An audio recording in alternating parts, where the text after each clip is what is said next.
Hey everyone, Nemo here. The following audio recordings were recorded between July and August of 2020, just over a year ago, following the events of me being targeted with harassment, slander, and eventually ostracized from my job network via false accusations of predatory behavior towards a female coworker and anti-black bias or implicit bias in my work. This was driven by critical social justice, emphasizing critical race theory and misandry towards men, regarding us as inherently pathological. The easiest way to get a summary of what happened is to watch my original video, To the Job That Fired Me, You're in a Cult. In this video, I read my final letter, which I sent to over 300 contacts in the Youth Service Network in the Twin Cities, Minnesota. To clarify, I was a youth outreach worker for a program under Lutheran Social Services, the second largest nonprofit in the state of Minnesota. This is part of a well-established, prestigious youth service network, a cooperative of youth organizations that actively work together. As youth outreach workers, we are trained by StreetWorks, an organization that set many standards for mobile outreach and community collaboration, that has a certification course and acts as a bridge between organizations. You might wonder why I didn't release this evidence a year ago. I originally had decided to use some discretion by calling out organizations but not individuals by name. I find ostracism and therefore cancel culture to be morally reprehensible and cruel. However, I've decided it's important this evidence is shared to show you my story is trustworthy, and so the wider public can hear firsthand how extreme and widespread this corruption is. I believe there is a culture of mindlessly donating to nonprofits and charities, assuming they do good things, blindly trusting their marketing campaigns without any further research. I want to make more people aware and encourage you to be skeptical, curious, and informed on where you donate and what organizations you support. If I am to move forward in this work, I think it's important to share evidence when possible, so you know my claims are trustworthy and can see or hear for yourself how serious and real this corruption is. Another major problem with acting as a whistleblower on social justice is that it's a massive cultural phenomenon. When you are immersed in this culture and see it everywhere around you, the concept of exposing corruption begins to dissolve away, because the majority of people you share it with would actively support the corruption, and likely ostracize or lash out at you for being morally opposed to it.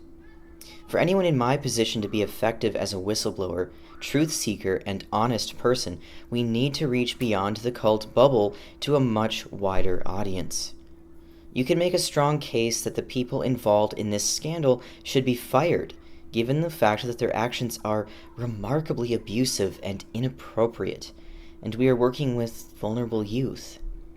And unlike ostracism, someone can be fired while their boundaries and human rights still being respected. But I recognize this most likely won't happen. The ideologues involved here are not at all concerned about their network or managers coming after them, because the ideology is built into the organizational and cultural values. Even if individuals were punished or fired, it is likely to make them scapegoats and distractions, so the organization is not held accountable to prove to the public they are setting universal principles and boundaries. I believe rather than focusing on ruthless punishments and treating these actions as eternal sin, we should find ways to open the door for redemption and put public pressure on these organizations as a whole. Vote with your voice and your money. Make it clear that these organizations are not up to the standards of basic boundaries, human rights, honesty, or respect, and they are currently unfit to serve vulnerable populations that desperately need support to become empowered. With that being said, let's dive in, brace yourself, here we go. This first recording is from July 14th, 2020, and this is the first meeting I had with Jim and Kelly. Jim is there with me in person, but Kelly was virtual over video chat, as an FYI. It doesn't sound like it's necessary to talk about. It sounds like it's just spreading around and creating dysfunction. Yeah. So I think that's my main position there. Well, so two things, actually. So probably the two biggest things that I think we should talk about. Number one, let's talk about the comment about predatory behavior. But then also let's go back to kind of like what this particular incident was focused on around that particular client, the disagreement about, let's figure out what that disagreement was. But before we do that, let's focus on that comment about the predatory behavior first. All right, just because I share your concerns. I mean, any kind of accusation like that should be taken seriously and is a completely different kind of situation than, say, a disagreement about whether or not this is the appropriate use of resources. Those are important things, which means we should talk about that, and we should use this time to talk about that. But I think before we get into that, let's talk about the predatory comment first, because number one, anytime an accusation, I'm not exactly sure. I'd like to hear a little bit more detail about like what was said, how it was said, how many times it was said, that kind of thing. Because when someone says something like predatory behavior, that sounds dangerous. You know what I mean? Like someone could be hurt. You know? So let's talk about that. And your concerns around, hey, if someone is going to put that kind of accusation out there, it should be taken seriously. I'm glad we got to meet this early about it, just because, again, that's something I want to hear about. Can you, I mean, we will talk about the stuff that preceded it and that came after it, but can we just talk about kind of like what were her exact words around that predatory behavior comment? Do you remember?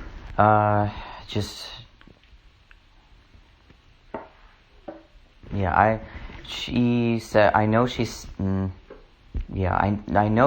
the phrase predatory behavior, and I know she said about Alex, for sure. Okay. It was just so much that happened all at once that it all kind of just piled up in my mind trying to process it.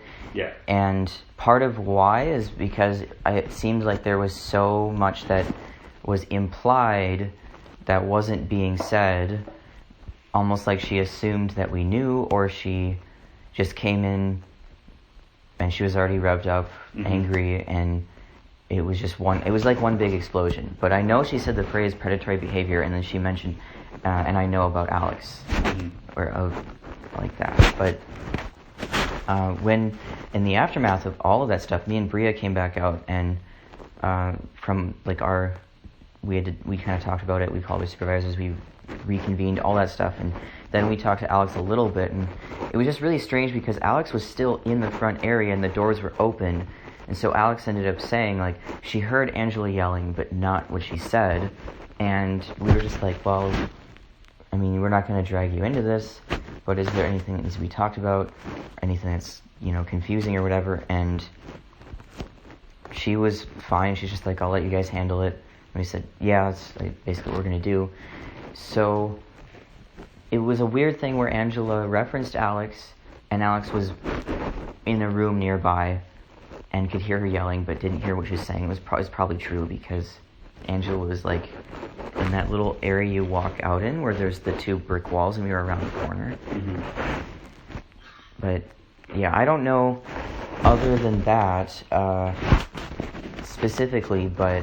Was it just that one line, I know about your predatory behavior, and then referencing Alex? Yeah, I know about your predatory behavior, and I know something about Alex. I know about Alex, but... Did she repeat the accusation, or was that just it? No, she didn't repeat that one, but she was going all over the place. And so she would come back around in general, not that specific one, but a lot of the repetitious part was just and I know this and this and this, and I know you did this, and how dare you, or, it was that kind of thing. But, yeah, I just don't know why. I don't understand, like, her specific motivation, because that was the first time she met Bria at all, and that was, like, the third time I had interacted with her in person. I think I met her once briefly in Groveland. She ended up on this combined street shift for, like, an hour with us one time, and that was fine. It was great. And then that was the third time I met her.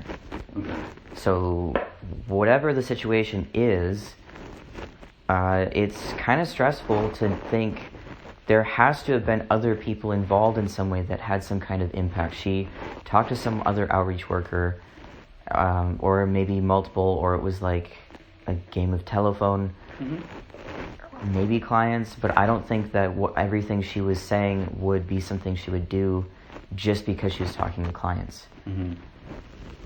So I don't know what else.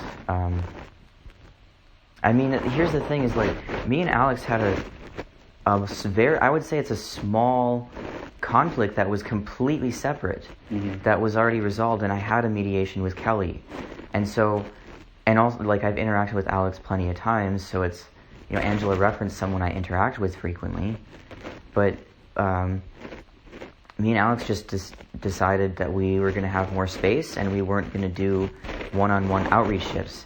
I don't really want to drag her into this because it doesn't seem like it's her problem. But I'm just, you know, it feels like I'm scraping at nothing here. Like, I don't know, whatever the phrase is, but you know, maybe there's a possibility she confided in someone as a friend, and then that friend, like say, is in our network, and then referenced something to someone else, and at whatever point it got to Angela and a really negative connotation came with it, or it got attached to her existing anger and she was going to use it to try and gain leverage or something. Just to be very clear, we're not doing an investigation around that right now. Okay.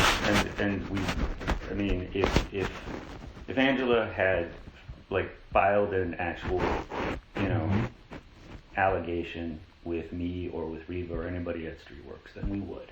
All right. And since we're not doing that, that indicates that hasn't happened. The first time I heard about it was from Kelly, who heard about it from you. All right. Okay. If we had heard about that straight from Angela or for someone else actually making an accusation, then we'd be doing an investigation, and we handle differently. So right there, now, if Angela wants to make that accusation, let me be very clear. What would happen was we would do an investigation with your supervisor. We'd tell you we were doing that, and you would see a difference in the response. All right. Now, I still want to make sure that we talk with Angela about that. You know, just to be clear, I have talked with Angela. And Angela's supervisor, I've talked with Amanda, and I'll be talking to Amanda and Bria this afternoon, that kind of thing. One of the problems is you've identified like some of the talk that seems to have happened beyond Bria, Angela, and you. I wish I could say that the rumor mill hasn't always been a part of this work. It always has. It's an unhealthy part of this work. It gets particularly problematic when you're talking about two outreach workers that don't know each other. The rumor mill is probably never going to stop turning. One of the most effective ways to counter that rumor mill is with the relationships with the people you have, like trusting relationships, where they hear something, they can sit there and go, yeah, I've worked with Jack, that doesn't seem to quite fit. You know, like that kind of thing. And so if you don't have much of a relationship with Angela, the rumor mill does have an effect. There's not much we can do about people who, you know, do that kind of crosstalk outside, you know. And people bring stuff to us, we can follow up on it just like we're following up now. But for the rumor mill stuff, it's very difficult to do that. But I'm not going to pretend like that doesn't have some influence in what's going on. Kelly, can you hear me okay? Yeah, I can. And I just wanted to add, can you guys hear me okay with the Yep. Yep. Yes. I just wanted to add, it's a consolation that I think I can say this without breaking confidentiality, that, when you first called me after the Groveland incident, I also followed up with Alex because I knew she was there, and she said the same thing and told me of, like, they were outside. I know there was an incident. I didn't hear what it was about. I did, like, basically the same thing you told me. And then also, as you know, since our mediation, I've had follow-up conversations with both of you about, like how things are going. And, it's just, as you've reported, I've heard the same from her of, like, things are good. It feels good. That was, as you said, the conflict was resolved, and I really don't think that any of this is coming from Alex. I think this is somehow misconstrued. It's a rumor mill, and I just want to put that out there, and I back up your sentiment, Jack. Of I really, would prefer not to bring Alex into this, because I don't think that I think that her name has been placed into it without her consent, basically. So. Yeah. Thank you, Kelly. I appreciate that. And at the moment, I don't have any plans to talk to Alex. Yep.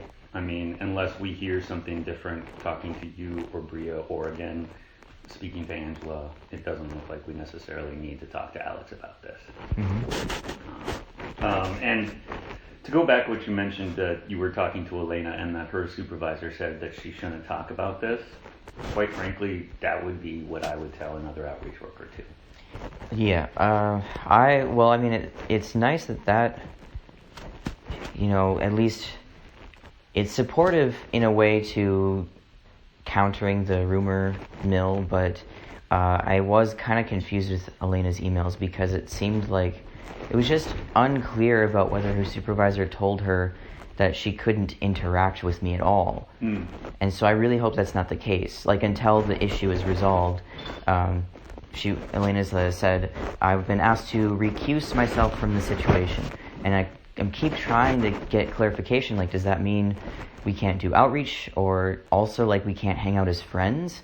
And so I maybe just, I guess, leave it as is for now, and maybe that's not the case. I just hope not, because if it did come back around and I find out that she was asked to not interact with me at all, or not do outreach or anything beyond this situation, I would think that's going way too far. I don't think it's the supervisor's place to tell people not to hang out as friends. Like, we don't have to talk about a situation. Yeah.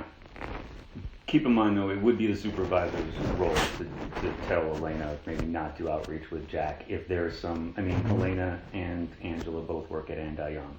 They've got to manage those interactions, and until they feel like this is settled, it is the supervisor's responsibility to possibly say that. Now, give Elena some room to figure out how to manage both the professional and the personal aspects of the relationship. Yeah. You know what I mean? I would recommend, particularly if she's getting advice from her supervisor, to give this some space. Give Elena the room to be able to make those decisions and make those calls. Again, if you and Elena are tight personally outside of work, I would guess that this is probably not the kind of thing that is going to necessarily harm that relationship, but it could strain it, particularly if Elena's got to balance those two things. I mean, that's always one of the things you run into when you have personal relationships with people you work with. We all do, I shouldn't say we all do, but many of us do. And these are one of those situations that do come up. So give Elena some space on that. Have some confidence in the relationship that you have with her. Yeah. All right. So just give it some time and give it some space, because it's going to be a tough thing to navigate if she's getting, advice to give it some distance. Yeah. Figuring out how to make that professional distance happen and still simultaneously have your personal relationship. That's a tough one. Yep. So give her some space on that, okay? Yeah, that makes sense. I mean, I just kind of, we haven't really talked for a couple of days anyways, and that's fine. But otherwise, sometimes it's not related to whatever situation is going on. Sometimes it is she's taking care of personal stuff or whatever. Yeah. And everybody does that, so I don't have to assume the worst.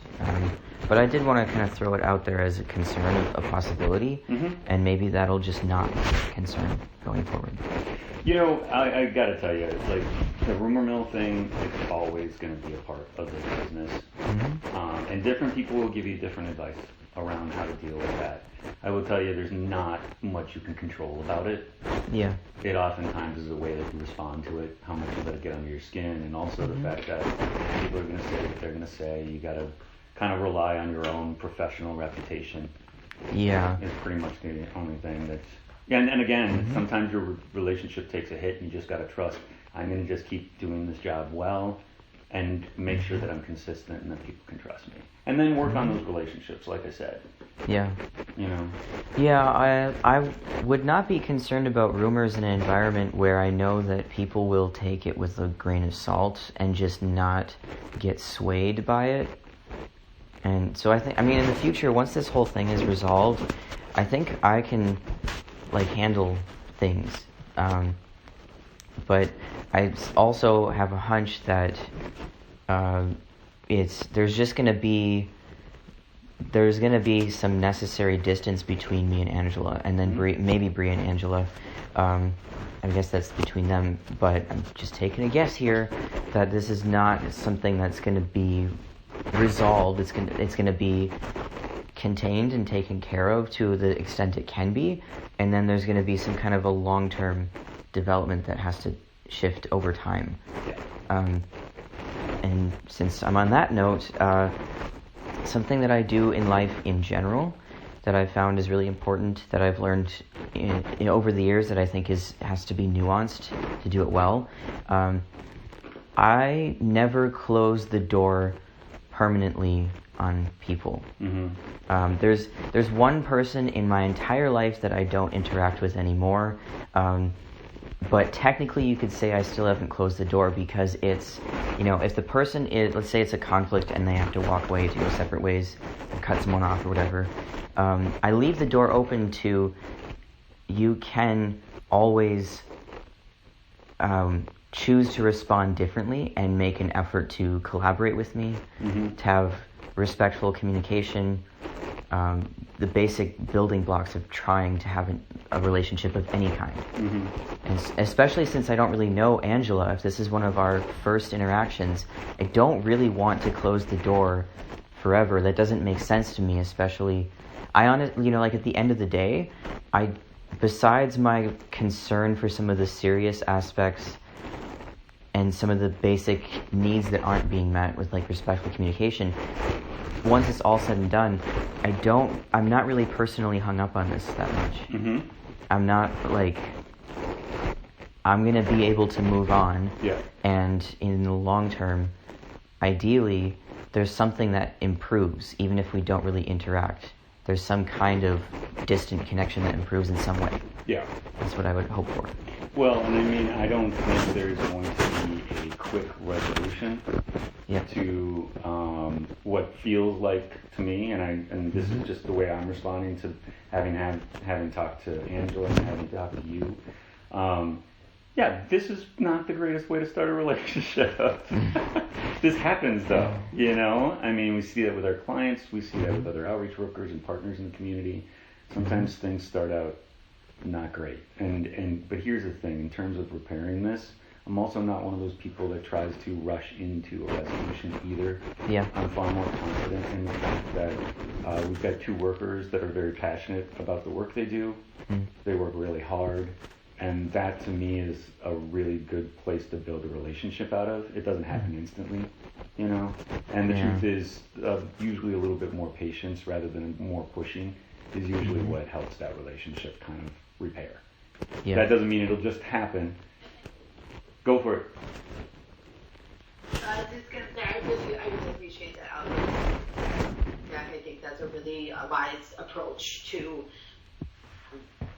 what you're hoping to get out of any kind of resolution, or containment and openness for building in the future. I think that's a good way to come at it. Yeah. Having talked about the predatory behavior thing, I'm not dropping that. Like, that's still going to be on my mind when I talk to Bria and when I talk to Angela. Again, this does not sound, at the moment, this does not sound like an accusation because it hasn't been brought to us. It was brought to you as part of a larger thing. It was one mention amid what sounded like a larger, I don't know if you can call it a conversation, but it was definitely a larger interaction, and that was just a small part of it, right? That being said, let's talk about that kind of larger interaction, because you've mentioned a couple times not kind of like understanding where Angela was coming from. Also, you mentioned, like, I don't understand why this particular client would even be relevant, right? And I think kind of like delving a little bit farther into that, I'm not going to speak for Angela. I'm not going to tell you this is how she feels. What I am going to do is I've had a number of interactions with her, particularly not just conversations with her, and I'm very careful about what I share around conversations that I've had with Angela, just like I'm going to be extremely careful about the conversations that I have with you. I want you to be able to trust that this is, that no one's going to talk to me if I don't handle this stuff confidentially and discreetly. So the same kind of trust that I'm going to show Angela, I'm going to show you in my interactions with Bria and Angela as well. All right? So I'm going to be very careful in terms of what I say, in terms of like Angela's point of view. What I will share are things that she's shared with multiple people outside of me, like in emails and stuff like that. I will say that one of the things that she has shared with multiple people, the term triggered comes up a number of times. Yeah. Did she use that term when she was talking to you? I don't remember hearing her reference that, actually. You saw a really escalated level of a response.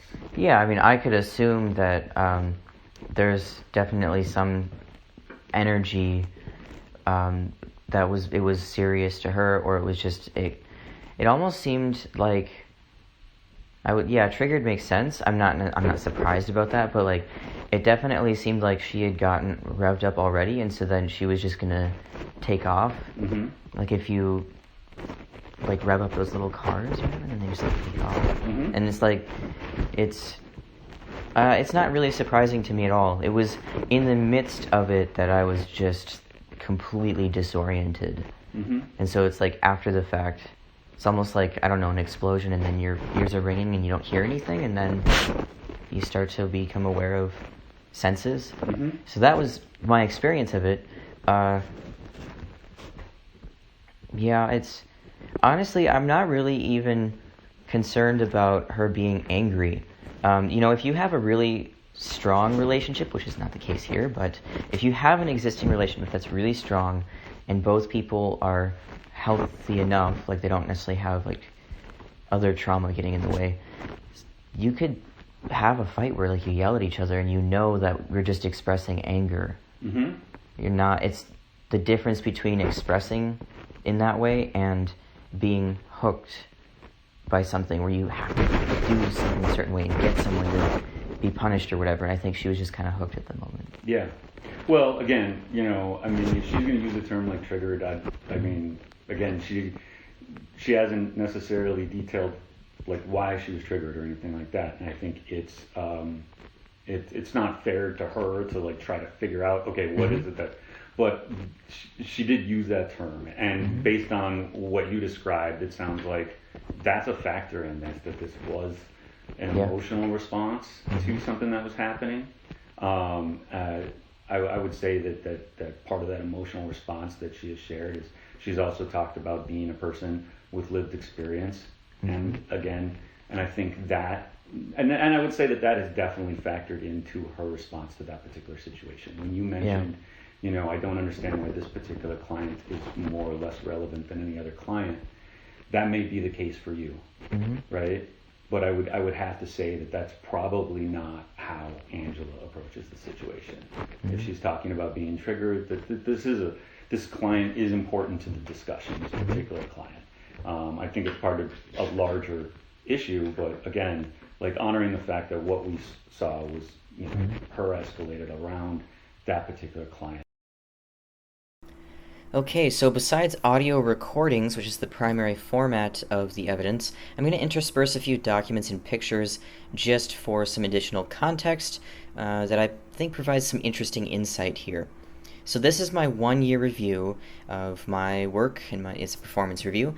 So this was done with my manager, Kelly, who was in a lot of these recordings, and it's, through the program I worked for. So here's the Lutheran Social Services logo at the top.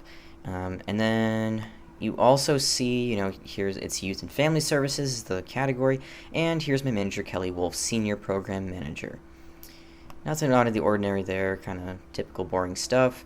And here's SMART goals. So the first one is establish effective relationships and routines with other outreach workers.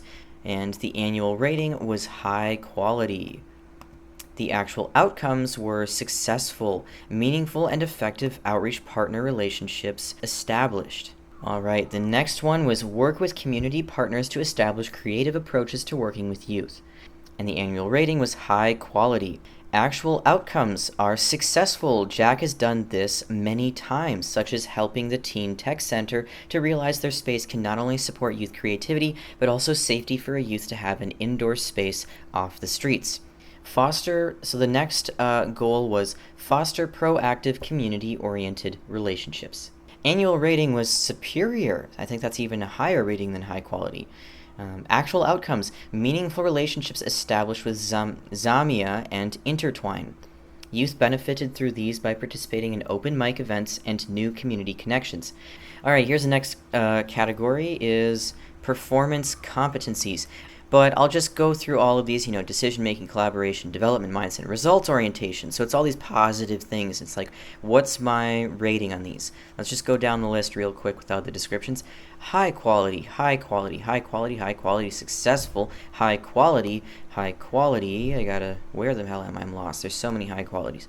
High quality, high quality, high quality. Okay, you get the gist there.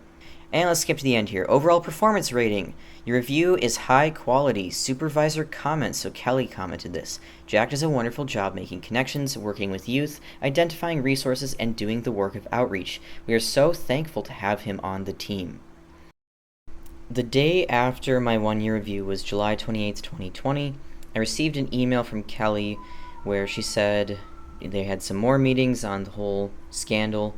At this point, there had only been the accusations of predatory behavior and then this drama with this colleague coming after me and, all the stuff you heard in the original recording with Jim and Kelly on July 14th. Fast forward, it's been 2 weeks. Kelly sent me an email where she says, now there's people accusing me of implicit bias. And so the next audio recording is on August 4th. So it's, a little over a week after July 28th. So it's after this email. It's now August 4th. And Kelly calls me, and we have a conversation. And that's what you're going to hear next.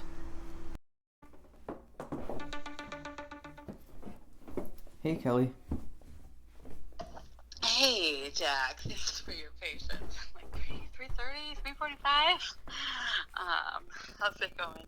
Yeah, well, I don't know, today there's some good things, and there's some difficult things, so it's kind of a mix. Yeah. You want to talk about any of those? Not necessarily, it's just, I'd really want, actually, to understand more about what this email is about. Yeah, definitely. So yeah, and that's, and I just wanted this to be just that open conversation. And, I think it's a conversation that we should all be continually talking about, really.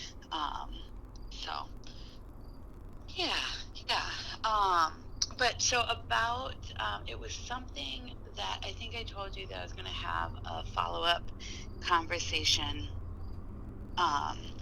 with Amanda and Selena, Bria and Angela's managers. And this, and so in that follow-up conversation, came up with something that did not, that I hadn't heard before, that was part of the frustration that Selena had said, that multiple of her outreach workers had said that they felt that they saw or heard or somehow that there was that you and Bria had practiced some anti-black bias when you were out on shifts. And I want to say that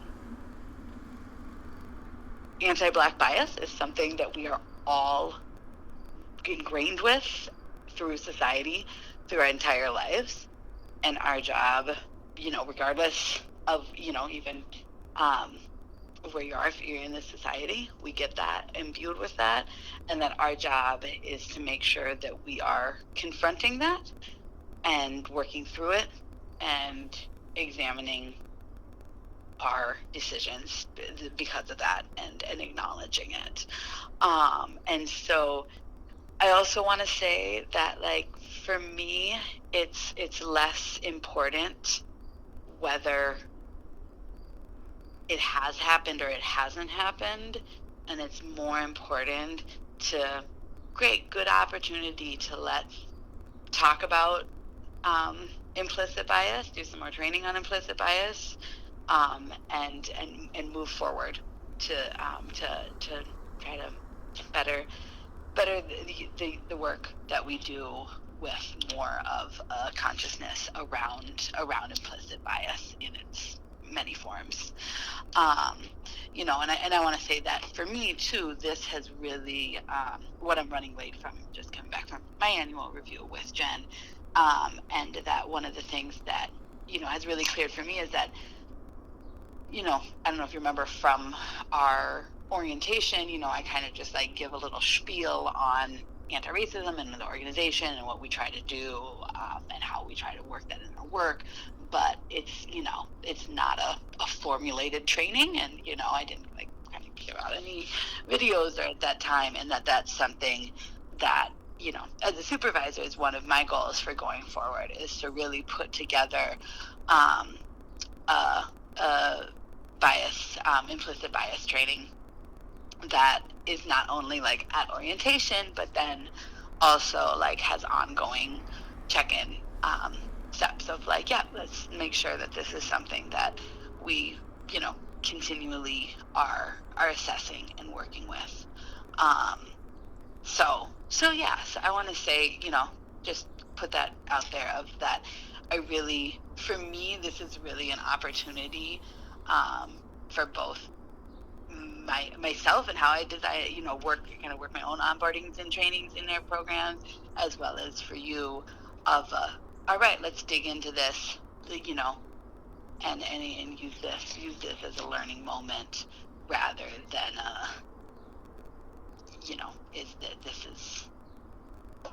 you need to be reprimanded for something that may or may not have happened. You know what I'm saying? Okay, yes, so far. I'm just processing that. Yeah, definitely. Do you kind of have any thoughts or feels that come up so far that you want to share? Well,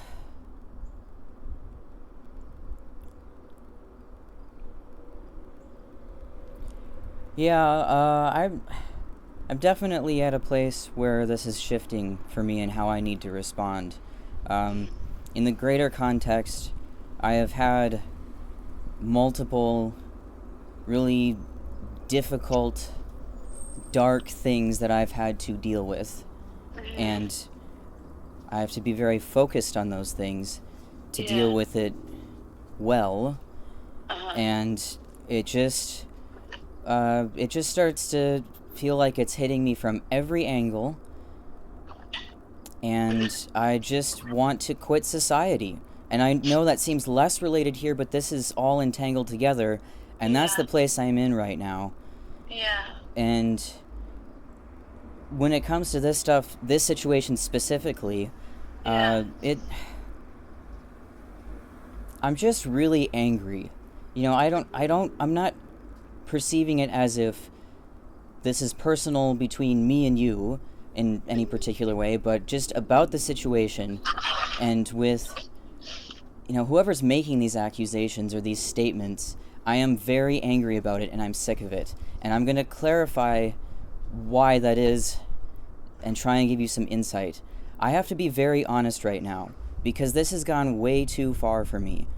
And I have some real strong moral differences from a lot of people around me, and I don't necessarily share that openly, because I know that some people they're just not going to be comfortable with that. And people can believe whatever they want to believe, and I try to make my peace with people's differences. But when people try to make me a scapegoat, and I've been through 3 rounds now, this is the 3rd time now where something is coming up in this overall situation, it's not worth it to me to just go along with this stuff, because it's so disrespectful to my boundaries as a human being. And if you don't quite understand where I'm coming from, we can go more into that, but really, before anything else happens, I absolutely need to clarify a minimum standard of respect and boundaries and honesty. And that's why I'm angry. And it really makes me feel completely disempowered and powerless that I've dedicated so much to trying to do good things and trying to invest in relationships. And this is very true in this job, and it's true well beyond it. And no matter what I do, it's never good enough. And it doesn't really give me any trust in the people around me. So I don't know what exactly we need to do with that, but in context of this situation, something needs to change, because I need empathy and acceptance as just a human being. And I know you're trying to make it not personal, but it really feels like this repeated false accusation coming to me that can't be proven true, it can't be proven false, and I don't see that stopping anytime soon unless something significant is done. So I'm just so lost. I don't even know exactly what is the most important thing to say. I just had to be completely honest, and I really hope that you can find a way to deal with this. I don't know what to do. Yeah, that sounds like just a hard place to be in, and I want to affirm that I hear you feeling that it's just all coming at you, and that's a lot to hold.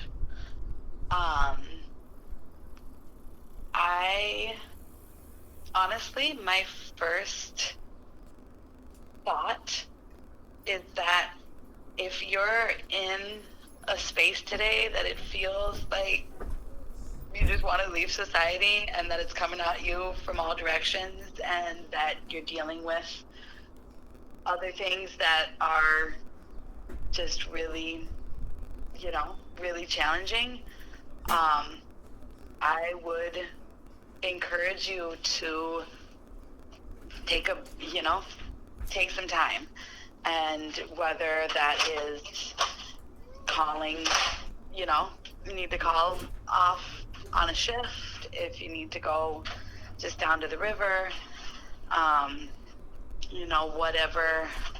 whatever it is that for you can just bring you a little solace and a little space to just feel what you're feeling and work through some of that is really important. And this work is hard. It's hard with challenges come up with youth, challenges come up with coworkers, challenges come up with society as a whole, all of that, and taking that time to do what we need to do for ourselves, to be in a space where we can continue to do this work is so very important. So I just want to make that, I guess, invitation, maybe, of we can come back to this conversation. And if you just need some time and space, that is understandable, and I want to support that. Okay, well, I would strongly prefer to continue. I mean, we just started now. I strongly prefer to continue the conversation, at least for now, to, I don't know, get somewhere, unless you really want to take a break for any reason. I'd rather get, I just need to really be honest and clear, and I just want to figure out some boundaries, because it's just not, I can't keep going on like this. So one of the reasons why I suggested that just taking a break and let's come back to this is because I need you to be willing to work on this point especially, and I am fully willing and present to work with you in that work, and I need to do that work and exploring our own biases and where we're coming from, and realizing that, like, just making space for what we don't know needs to have an openness and a willingness to learn and take that on, and that is crucial. And so what I'm hearing from you right now is that you are feeling overwhelmed with this being put onto you as much as, among other things, and that my concern is that, taking the time to have an open and honest and curious conversation regarding some of the training materials I sent on and kind of how it relates to our work isn't possible if you're in a space of, the kind of feeling that attacked and feeling your boundaries been violated and that. So this isn't like, and as far as our kind of conversation and talk about implicit bias and how that interacts in our work, like that's not really a end game conversation, or you know what I mean, like check off the list conversation. That's something that, like, I want to be a continual part of, and I think it needs to be in our society in general, of how we do our work, but especially in youth work, and especially with so much of the societal factors that affect the youth we work with, that affect how we work, all of that. So yeah, I guess, my main goal for today was have this be a start of a conversation rather than a check-in, rather than a conclusive thing that was going to be done today. Do you hear what I'm saying there? Yes. Okay. Okay, it makes sense, but this needs to be resolved, and I really need that minimum standard met before anything else happens.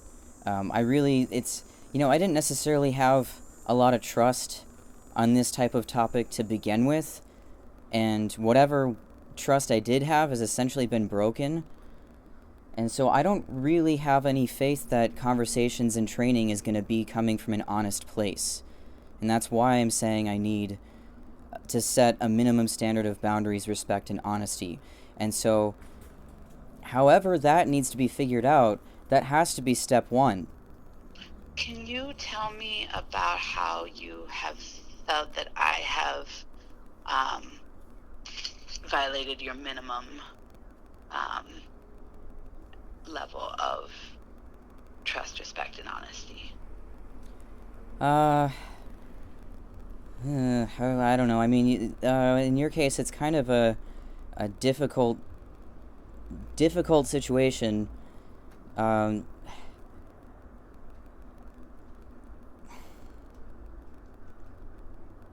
If a lot of this is coming from Angela, that certainly it's had not just Angela. I want to Okay. make that there is, like, it has been reported to me that people feel that this has been happening during outreach shifts that you and Bria have undertaken. Okay. So that is what I'm coming to with this, of that, and bias is something, or acting on bias, as I said earlier, for me, it's not so much whether you feel like it has happened or it hasn't, but it's something that if there is a perception that it's been happening, then it's something that needs to be addressed and worked on. And as I said, I take responsibility and accountability. If not, I don't think I've done near enough kind of training and talking about how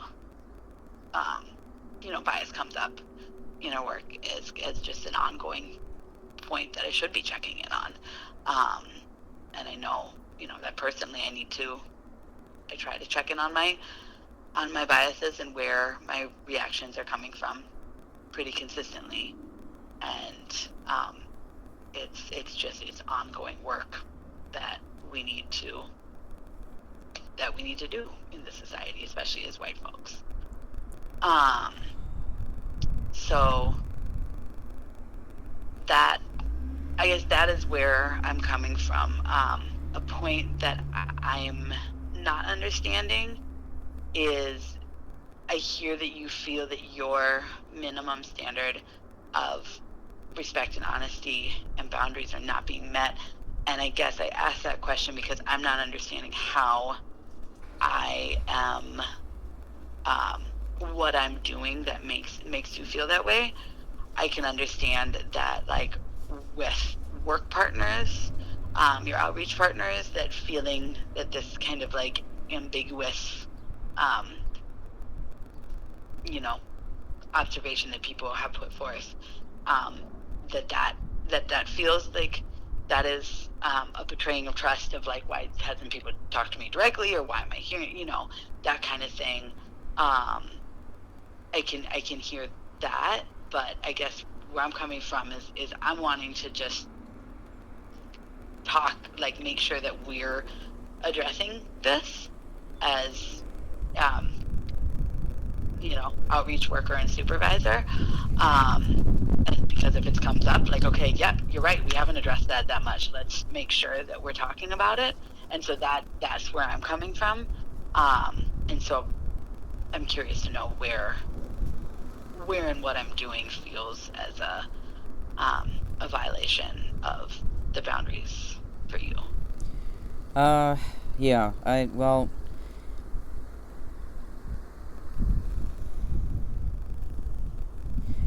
guess your response seems very different in this situation than in the first time we had meetings, particularly the meeting with Jim, where there was a bunch of different meetings, where with Angela's original complaints, and I brought up the accusation of predatory behavior because I was expecting that was going to be the big thing, and that was, I was very, very concerned about that, and have felt similarly as I do now, but your response and Jim's response then actually really surprised me. Mm-hmm. And the difference now is more of what I was expecting to happen then. I thought that if somebody makes a complaint, and these, essentially they've been accusatory, just the format they're in, it's saying something that I've done that's taken very seriously because of people's values and beliefs in our network, and It just feels like it's very accusatory. And usually, this is not the first time this stuff has happened. I've seen this a lot towards myself, towards other people. I've been in many different environments where this kind of problem happens. And usually, the accusation is assumed to be true. So even in this case, when you're saying maybe it's not true, it sounds like there's still this requirement of me to do something.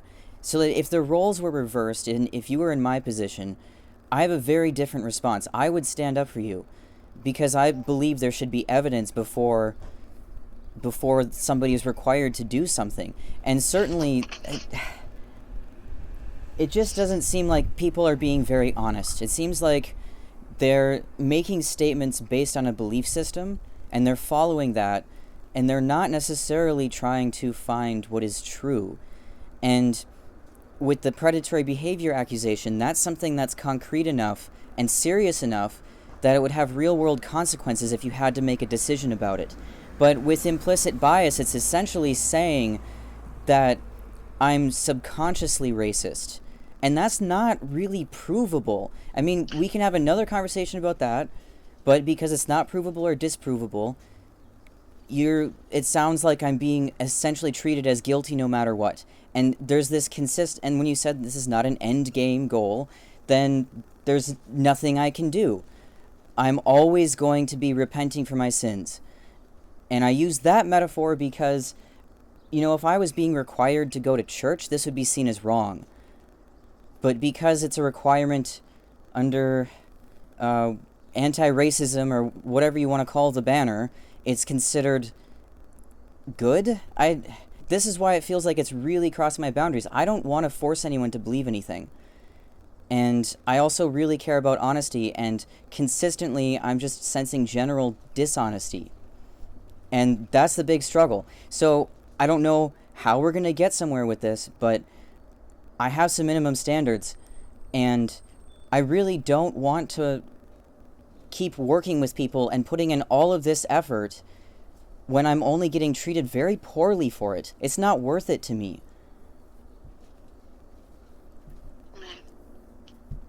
So I guess a few things, if I may. One, they are for me, these are different, and I think that, one thing that Jim's put forth is that the accusation of predatory behavior,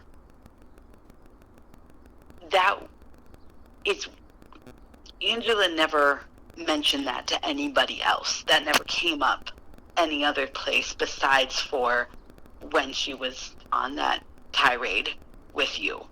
And because of what I know of you and Alex's relationship, I, did stand up for you and said, I can say, because of the nature that we just, of the conversations that we had and the conflict resolution around, you and Alex's work relationship, I was like, I can emphatically say that Alex has never brought up anything like this, that they both addressed issues, but it's untrue. And so when I did stand up for you in that situation, and two, it was not followed up on because it was the only place that accusation was made was to your face, and it was never repeated anymore, and it felt like there just wasn't any validity to it. The difference with implicit bias is that it is something that you do not need to have evidence that you are guilty of it or not, because we all have implicit bias. We all have subconscious racism in ourselves growing up in this society. And because of the vast nature of the racial inequalities that exist in our society, but especially in youth experiencing homelessness, and especially in Minneapolis and in Minnesota compared to other places around the country, it is so important that we take this on fully and seriously and do what we can to make sure that we are being aware of our implicit biases and not acting out of them.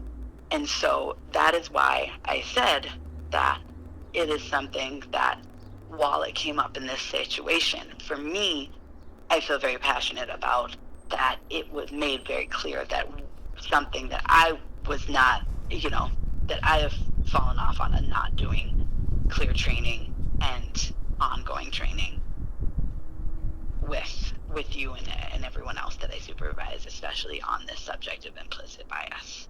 That it is not something that needs to have evidence to say that that clearly this happened in this instance. There's a feeling of it, like, great, let's talk about that. So I hear that you feel that there is a lot being put on you, and that you feel that there is some dishonesty and lack of respecting your boundaries.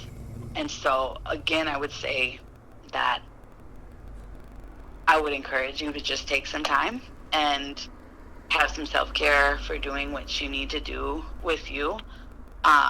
Because, and if, and as I just heard you saying, that it makes you question, like, do you want to continue working in this environment? Well, that is a question that I do ask you to, to consider closely with yourself, because examining implicit bias in this work is something that I will need you to confront and work on, because anti-racism is something that not only this organization, but this work especially, holds very dear. And it's something that we all have room to grow in, but that willingness to learn and take that on is a necessity.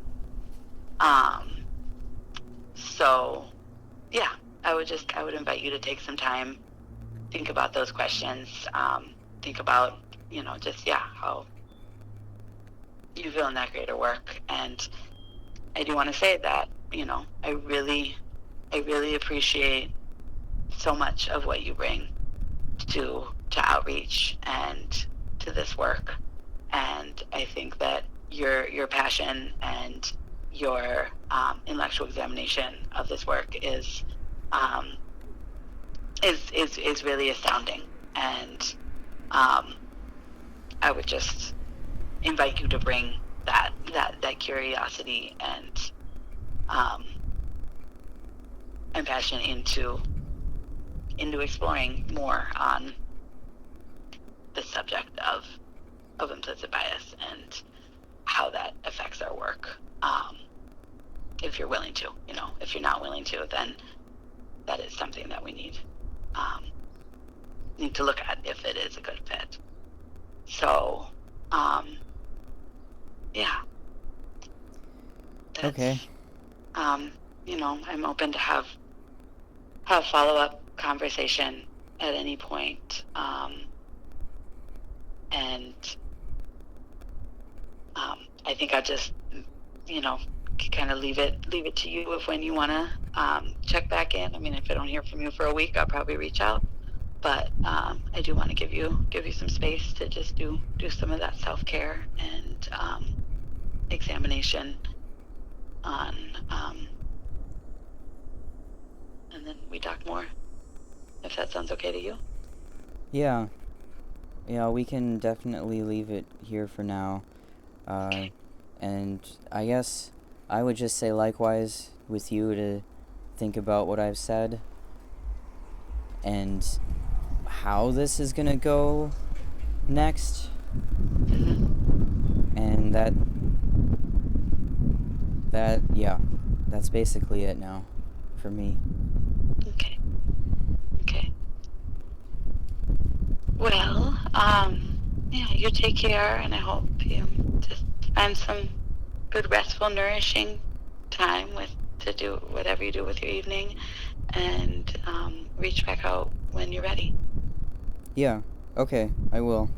All right, take care. Yeah, bye. Bye-bye. So after this phone call, me and Kelly schedule a meeting for August 13th. So leading up to that meeting, I wrote a document of requests where I make it explicitly clear I'm setting some boundaries. You will hear a lot of that in the recordings going forward, so just be aware of that. This recording is a meeting with Kelly in person on August 13th, 2020. Are you comfortable if I just give you the floor to kind of talk about where you're at with things and what kind of what you want to make sure that we cover today or focus on? I certainly could. I mean, it's if you have anything that you want to add from where we left off, that might affect what I say. So I guess first, if you had anything that you wanted to add to it or reiterate, that would be helpful. If you don't, that's fine.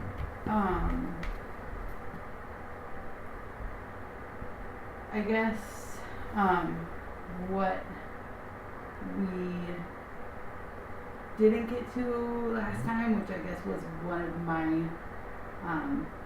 my original goals, that is still a focus for me, is wanting to touch base on some of the training materials that I sent you, and just have that training discussion on how we work with our internal biases and how they affect our work and how we can be aware of them so that they affect our work. Yeah, that makes sense. Yeah, that's my main was my aim and continues to be my aim with that conversation. Yeah, that makes sense. Well, okay, I can start. I have something with me that I wanted to make sure was written down, because I think it's important, but it's not something, it's useful to have it written down and not just like memorized. So I'll get to that, but there are certain things where my position is, from where I left off, is the same, and I found that a need that came up in the overall situation that at least is not being met, that I think is a barrier for both you and I, because right now the conversation is between you and I. And one of those barriers is that there are certain things that just didn't seem concrete.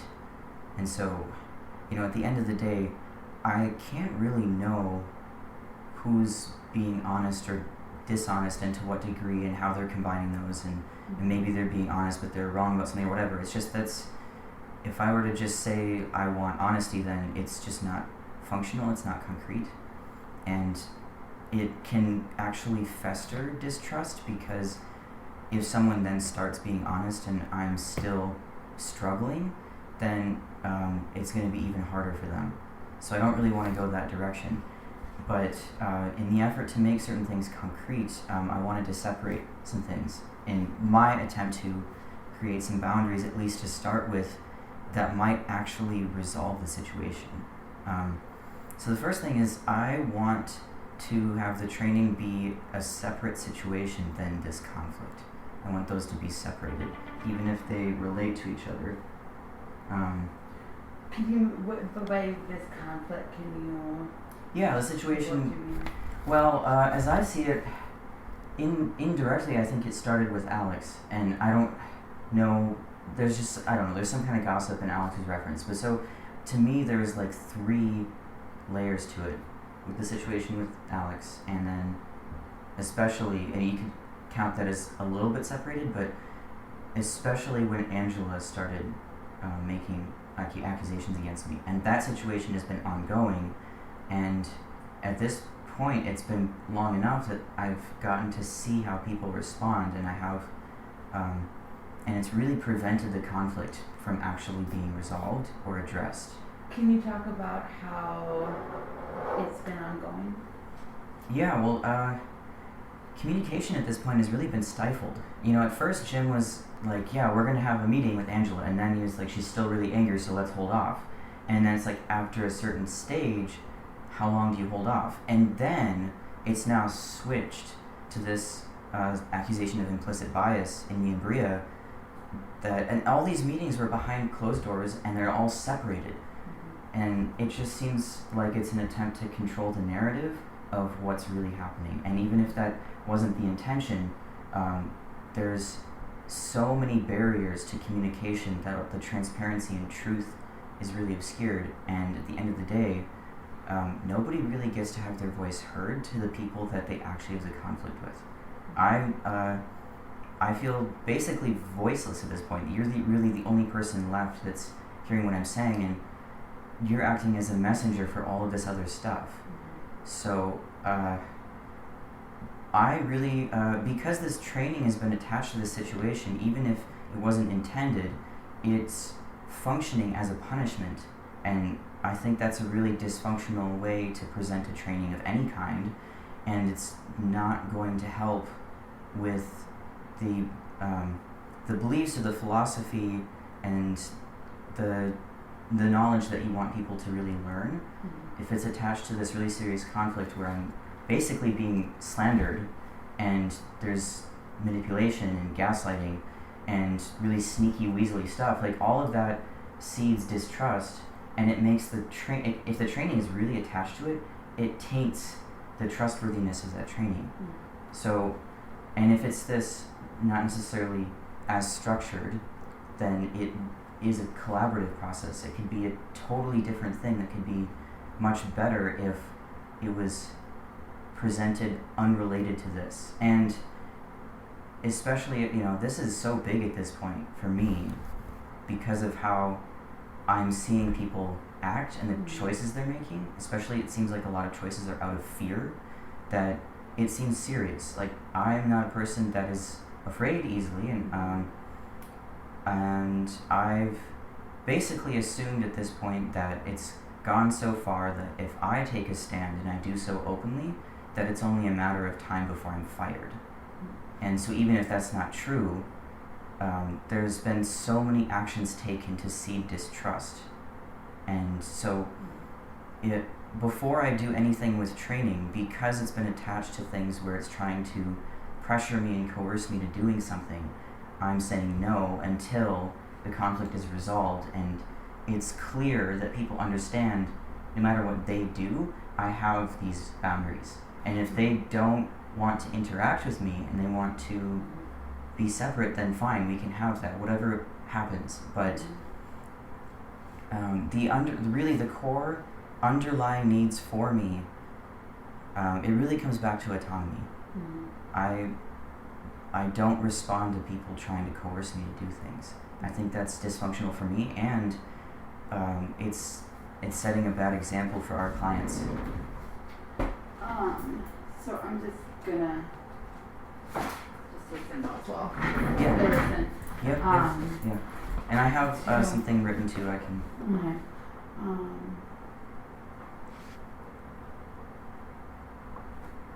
I mean, just keep in mind that I'm more than willing to do any trainings and be collaborative. That's like with conflict styles, collaboration was my highest one. The one below that was competing. And so the way I use competing is if people are unable or unwilling to collaborate, then I just basically set boundaries and say no. And so if I can just respond to, I guess I'm hearing for you that all of this feels very related and ongoing. And I think some of that has to do with that you may be experiencing things that I don't know about, and you may have information that I don't know about, and that, that could definitely explain kind of why your experience of this, among other things, is different. So I guess for me, I'm sorry that it feels punitive. It came up. For me, I see this coming up in succession. One thing I want to respond to, reiterate, that before you had said that you were surprised that my response to this concern over implicit bias was what you would have thought my response is to over Angela's accusation of predatory behavior. For me, those are very, very different things. One, Angela's accusation, from my extensive conversations with both you and Alex, seemed completely baseless. I was not concerned that there was any truth to those. That accusation was not repeated to anyone else. It was only told to you in her height of, and if there's some kind of salacious gossip going around that fueled that, it's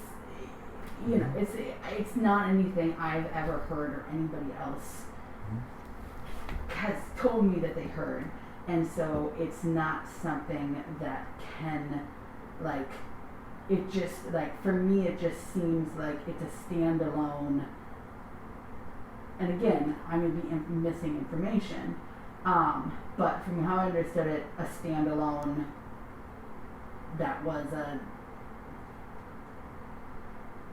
mean and untrue thing that Angela said to you and no one else. It also is something that doesn't affect youth and doesn't affect the core of the work that we do. It is unfair and harmful to you, yes, but it doesn't affect those other things or how you function in your job. Implicit bias. This was something that came up as a concern that when I heard it, I had heard that it came from more than one source, and that it is one thing that for me, it's implicit. We all have implicit bias. Of course it's true kind of thing, because we all, confronting our implicit biases is ongoing daily work for all of us. It's just part of trying to be a more aware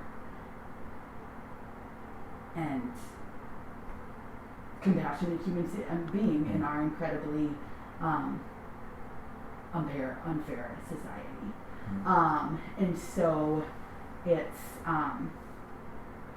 and it deeply affects the youth and the core of this work. And so that for me, I wanted to say that is why my reaction was so different to those things. And I also I want to again apologize that you felt it was some kind of punitive. I tried to really couch the implicit bias conversation is that this is a training issue to be aware of. This is not in any way a punishment, and this is something that I should have been, and I will be going forward with all the folks that I supervise, that trying to figure out how to make sure that this is implemented in the training process, that this is an ongoing conversation, not something that just comes up with a staff, but that this is something that I want to make sure to be continually working on with everyone who I work with, and I think especially in outreach, since it's so, implicit bias is so tied up to all of our sense of safety on the street and sense of need and sense of focus and all of that.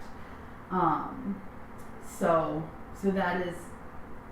that's where I'm coming from, and why those are different to me.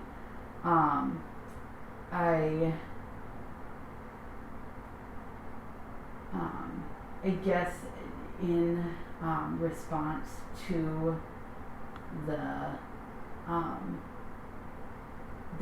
the closed door meetings, or like the succession of them, it just felt like there wasn't a willingness to, you know as well as I that like mediation only works if everyone's willing to come to the table, and Angela is never willing to come to the table.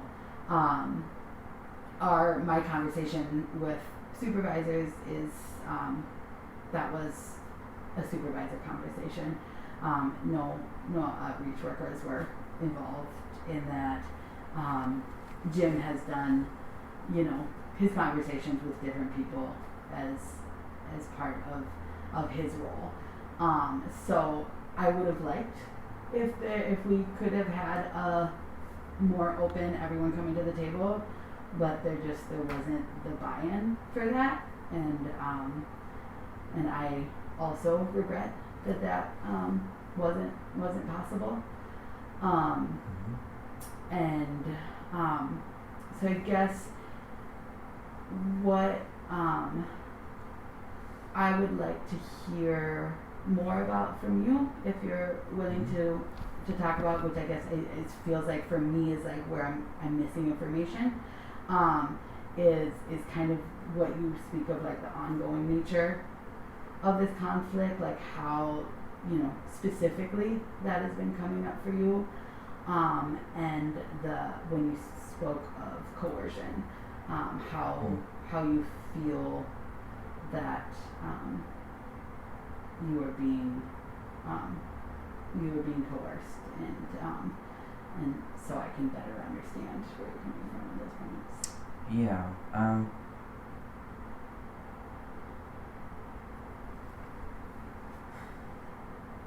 It seems that one of the significant differences between the predatory accusation and the implicit bias accusation is how you relate to truth.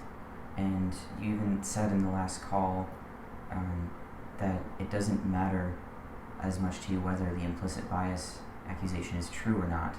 And then, as you said now, we all have implicit bias and we have to work on them.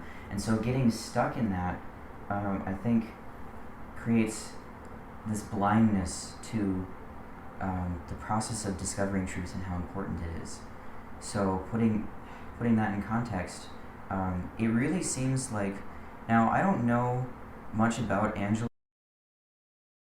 View of one of the organization is an attachment to outcomes. And so an attachment to it being resolved, especially when it's with a party, which am I interpreting correctly that the main conflict is with Angela? Yeah. You can continue, but I think some of what you're getting at will continue to be more clear as we go in the document. But you can finish what you want to say. Sure. Yeah, I just want to say that. Just the conflict is resolved feels like attachment to an outcome that. When we don't even have the other person in the conflict willing to come to the table, might be a high order. And if that's an impasse, that is going to be a bigger issue. Yep. So, well, that's what I was. Maybe now you're starting to see my concern about basically being fired, or this going in a very destructive direction. Now, but that being said, I don't. I want you to continue. Sorry, yes. Wanted to. Actually, yes. Some of what I'm about to say, anyways, it'll become more clear in this. So, my second decision, I'm making it clear what my needs are, though without conflict mediation, it can't be clear how those needs will be met. The core issue comes down to autonomy. I am a free and autonomous person, and I make decisions for my own life, including how I respond to this situation. I need respect in mutual relationships that acknowledges autonomy for both of us, with willingness to communicate directly and functionally. I need honesty, the willingness to aim for truth and be transparent, at least relating to myself and my reputation. Slander and attempts at control have put intense pressure on some of my closest work relationships and triggered damaging fear-based actions in a number of people. Communication has been stifled and tightly controlled. I need boundaries that show that relationship decisions are defined by myself and the other person without any outsiders intervening in an attempt to control, scare, or manipulate. I need acknowledgement that we both, in being autonomous, will not try to control each other and instead will collaborate in our relationships. I need safety to ensure that a conflict or false claims will not be used to threaten my job, my autonomy, or coerce me into taking actions that cause harm to people. I need safety that ensures the resolution we reach will be sustainable and my job or autonomy will not be threatened in the future.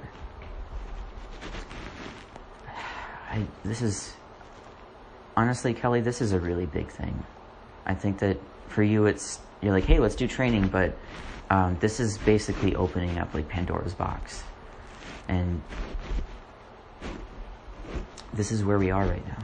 And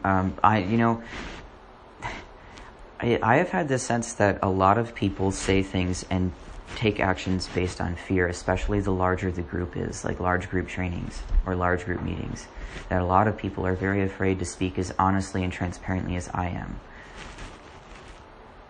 And that's not getting us closer to our goals as a whole. This is what I mean by some of this being toxic underneath. And there's certain things that we definitely cannot resolve that are very difficult things to deal with. But at the very least, if it's directed towards me, that's an opportunity for me to call people to a higher standard and to call people to act based on their morals and their conscience instead of based on fear. And so if there needs to be some way of communicating to each person involved that I am holding myself to the same standards and that when they come to the table, I am showing respect, support for their autonomy, I will be honest. I will be respecting their boundaries and their safety and not trying to come at them in an attacking way. If that creates a sense of support so that the fear doesn't overtake, that may be something, but I don't know. I'm very doubtful this is going to go well, but I am taking a stand. Do you want me to read on my own? Or do you want to continue? Yeah, you want me to? I thought maybe each paragraph you might respond, but do you want to respond, or should I continue? Yeah, okay.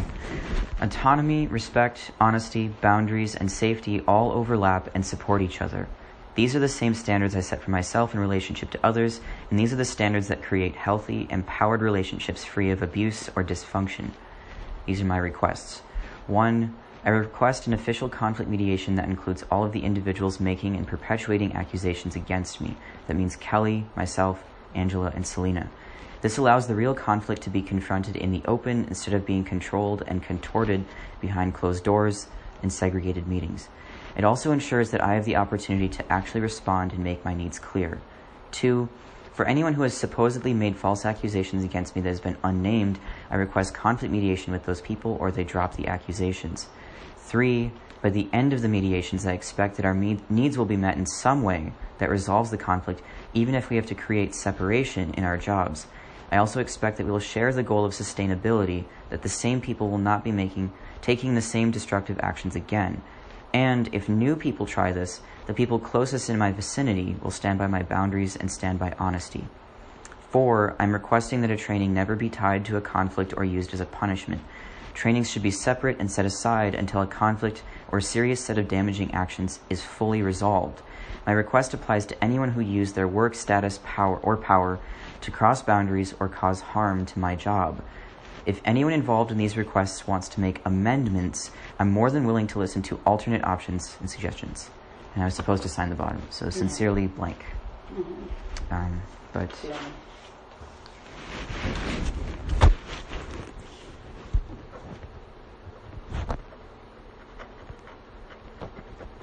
So I understand this puts you in a very, very difficult position, and I don't envy it. And the potential stress or even fear or vulnerability and intensity that comes with that.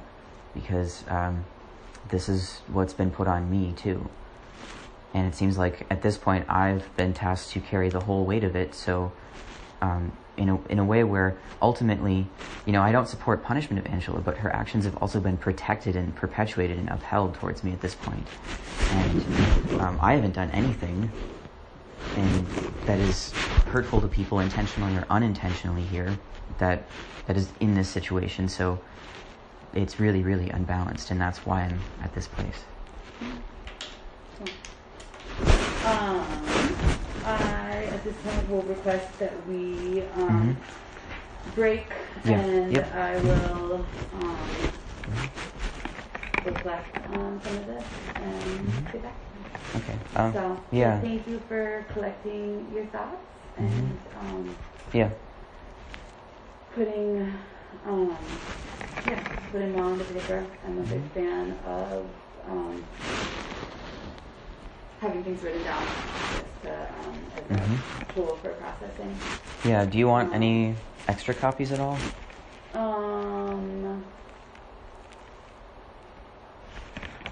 No, I mean, I can make copies of this. I think I probably will. Honestly, I'm not quite sure. My initial reaction is I'm not sure what to do with this right now. Yep. Yep. And so I probably will include my boss in this, and for some support around crafting kind of response and moving forth. Yes. Plan. Yes. So, Yep. sure, if you want to sign another copy, I made a couple notes on here. I can pass on a copy that is free of me. Yeah, sure. Underlines or whatnot. Yes, and I understand. well, I guess this has been a long meeting and I've said a lot, and you've had a significant amount of endurance, so I'm not going to keep you any longer, but just to emphasize, I have thought a lot about this, and I've meditated on it and some of my own decisions in life, because this is a very, very big thing for me. And by the time I got to this table today, I have come to full acceptance with whatever outcome happens. I don't believe it's going to be a good outcome, so whatever happens, you're not going to get a destructive response from me. I empathize with any fear that people have in the situation, potentially, including you, or stress, any of that, but you don't need to have additional fear or stress that I'm going to respond badly.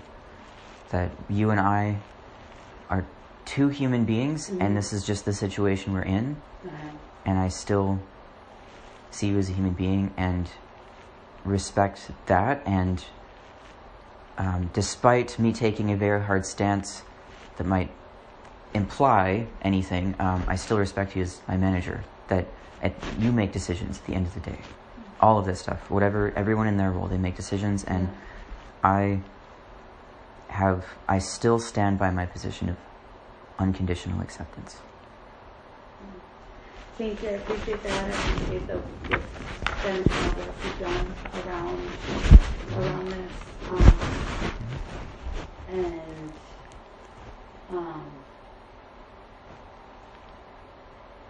I guess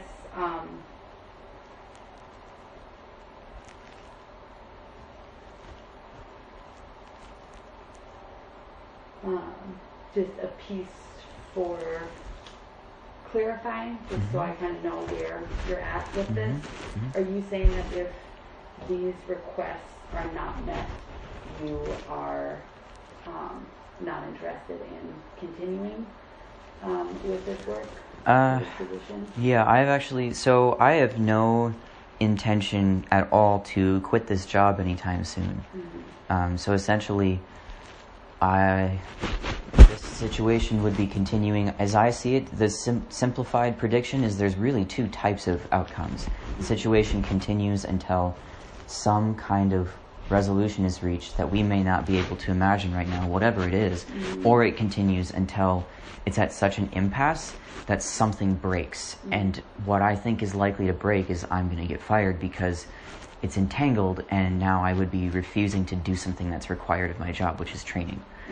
And so those are the two types of outcomes. resolution, or if something breaks, most likely I'm getting fired. And so that, but I have no intention of quitting. I really, really care about, and frankly, no matter what happens, I'm a youth advocate. It's what I do. Mm-hmm. And so that, you know, I'll stick through this with whatever people need to do. I always leave the door open.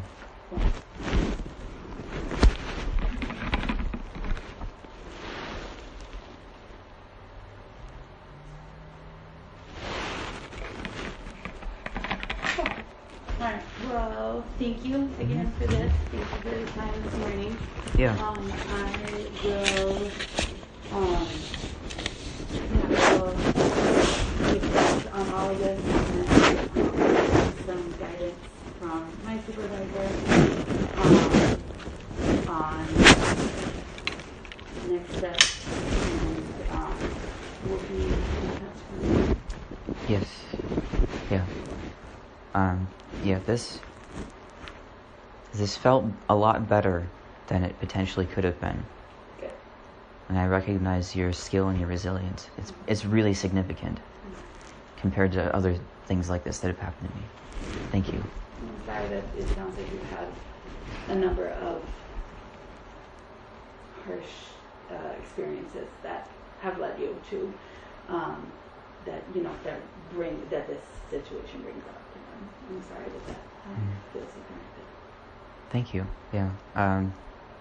I'm leaving this particular moment, all factors considered, with a sense of peace and gratitude for you, and all, you know, in the last few conversations we've had in this particular moment, even with the conflict mediation with Alex, you have seen significant honesty and vulnerability for me that a lot of people in our work environment don't see. And I bring those forward with care for the people I'm interacting with. And it can be painful, but it's also not intended as a punishment. I'm grateful for that and how you do bring your full self. So the next recording is now August 17th. Kelly had to talk to her manager above her and how to respond to my requests because I put my foot down. And so now it's August 17th and Kelly calls me and she makes an ultimatum, which you are going to hear now. Hey, Kelly. Hey, Jack. How are you doing? I'm pretty good, just busy today. Okay. But otherwise fine. Well, thanks for making time. So I had a chance to reflect on more of your letter and also have conversations with Jen, my boss, as well as our HR team at LSS. And so I guess first I just want to respond to your requests that, you know, for both requests number 1 and 2, as you know, mediation has to be a voluntary activity, and if other folks aren't willing or interested to come into the table, then that's not possible. And so I want to say, therefore, that kind of negates 3, as well as not being able to have those mediations, since other folks are not interested in having those. And 4, training, using training as a response. As a manager, when I get feedback, it is my duty and my job to bring that feedback to you. Offering training as a response to an issue is not only a way I can commit to ongoing support of you, it is standard practice throughout all of LSS to respond to any kind of issue with further training. So it is not about punishment, but it is about development and corrective action. So that is standard practice within LSS and within Metro Homeless Youth Services. So I need to let you know that my request for you to engage in implicit bias training is not optional. I'm making it a requirement for your continued employment at LSS because of how important anti-racism work is to the core of us serving youth and LSS as an organization. So I do want to say that if you continue to refuse to engage in this training, then it is clearly this isn't going to be a good fit. And not following direction from a supervisor on job requirements is grounds for termination. I do want to give you some time to think that over, and about, if there's a change in your willingness to undergo this training. And so if you want to get back to me by Wednesday midday, and let me know your decision on that, it would be appreciated. Okay, and what about requesting each person to come to mediation?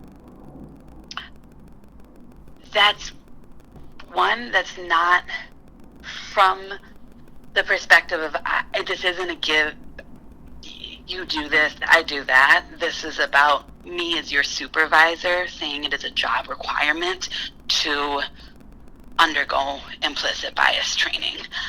It is you looking at, one, I don't know who these people are. I think if their desire was to remain anonymous or whatnot, I don't have any interest in tracking down people through the grapevine on if they want to come to a mediation table. I know Angela does not want to come to a mediation table. So that is all another issue. What is the core issue here is me needing you to do training that surrounds an essential core job function and needing for you to commit to doing that training before, if you want to continue to work in this position. Okay, well, I would like to request each person come to the mediation directly myself and not be blocked by you. Okay, so I need to let you know that, one, I don't know who these people are, as far as hearing from multiple sources.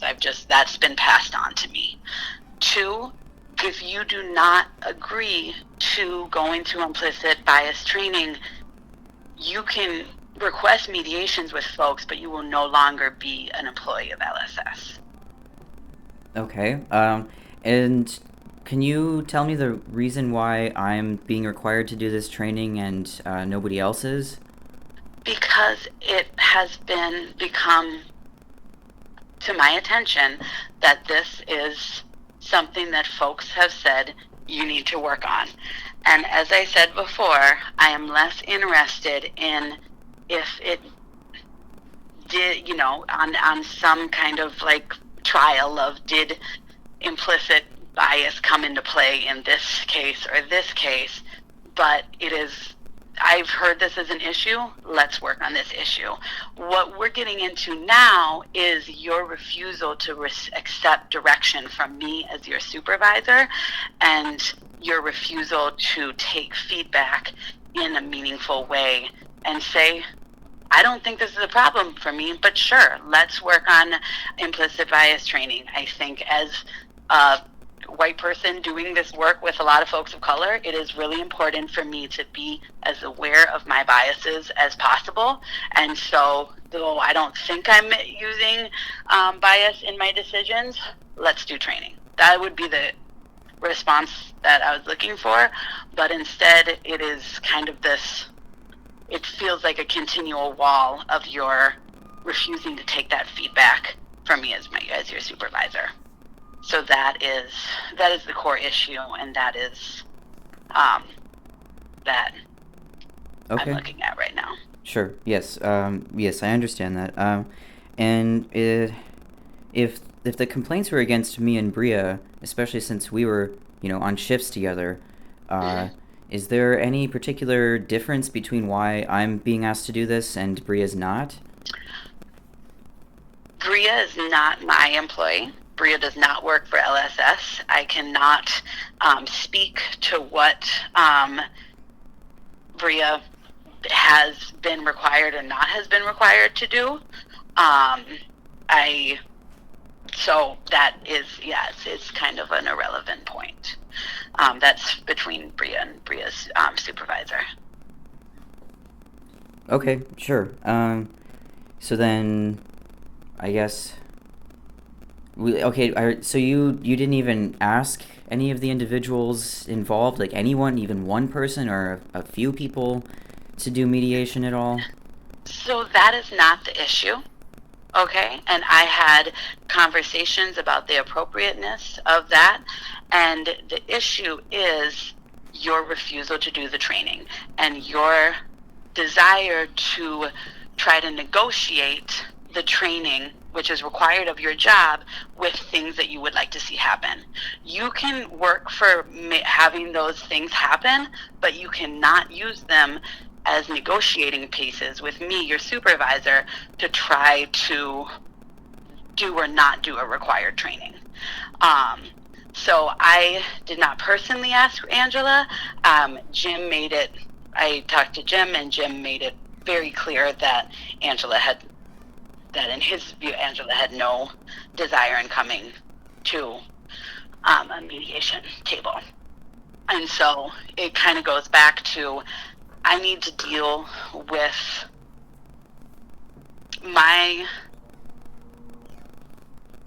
the core of my job is to work with my employees to do and support them how I can to get the training and guidance that they need to do their work, and to also commit to hearing feedback from whether it be other employees, youth, or other agencies, and responding with that feedback with, as I said, as LSS always does, our first line of response is more training, whatever the issue may be.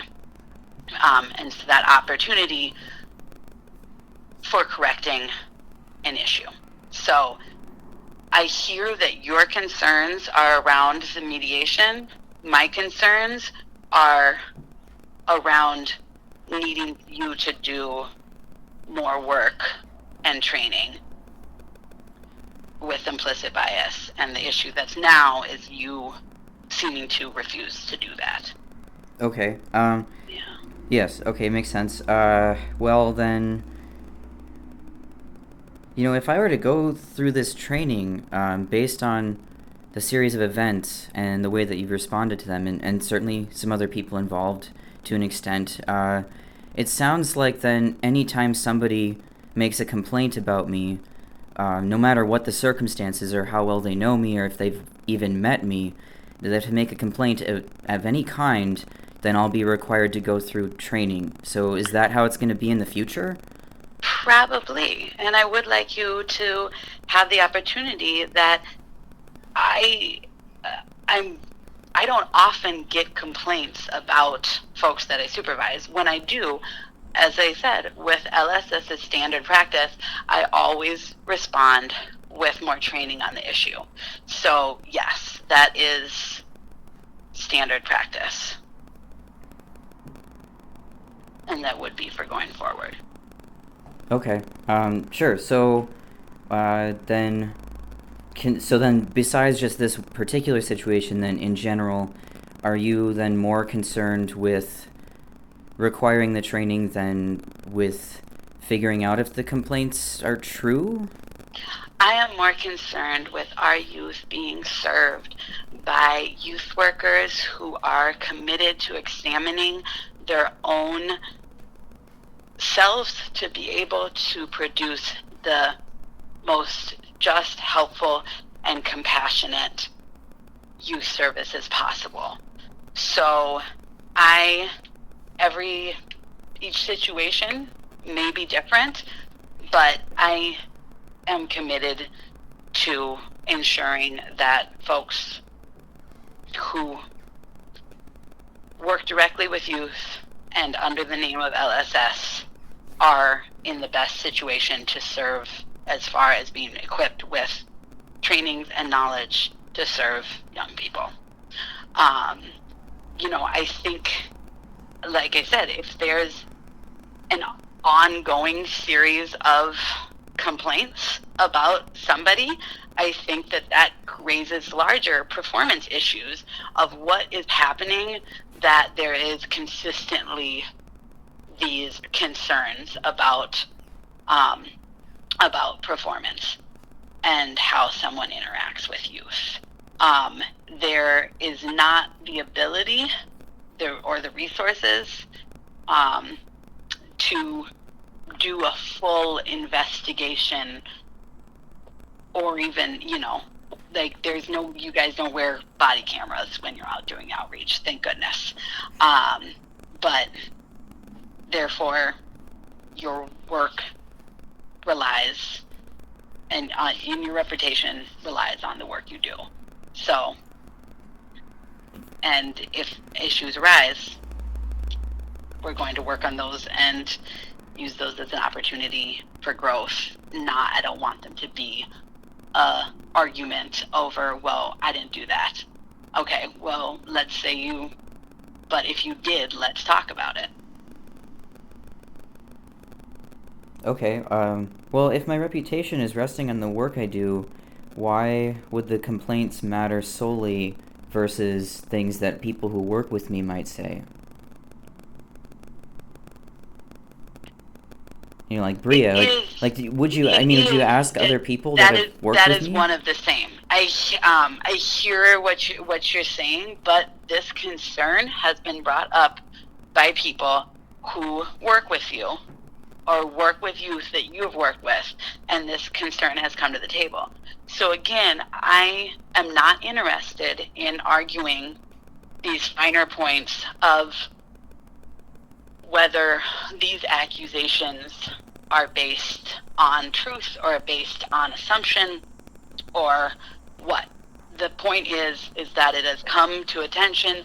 This could be a problem. This is something we need to address, because outreach especially is so very independent, and you have so much power as a youth worker in who you choose to help, who you choose not to help, that examining something as ubiquitous as implicit bias is so important. And honestly, it raises a lot more concerns around your performance, around your ability to take feedback, around your ability to self-examine, that are performance concerns by your refusal to undertake this training.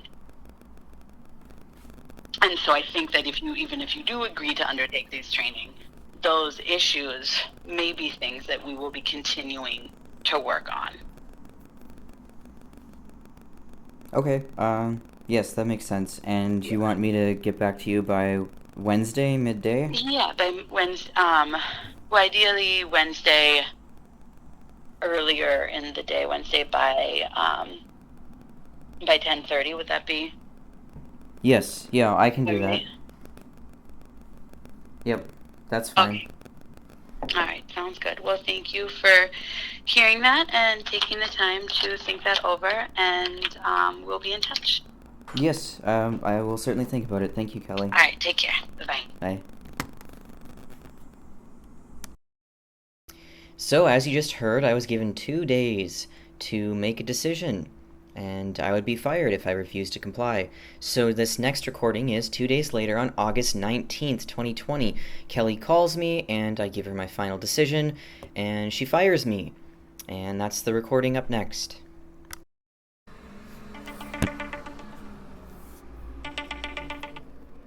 Hey, Kelly. Good morning, Jack. How's it going?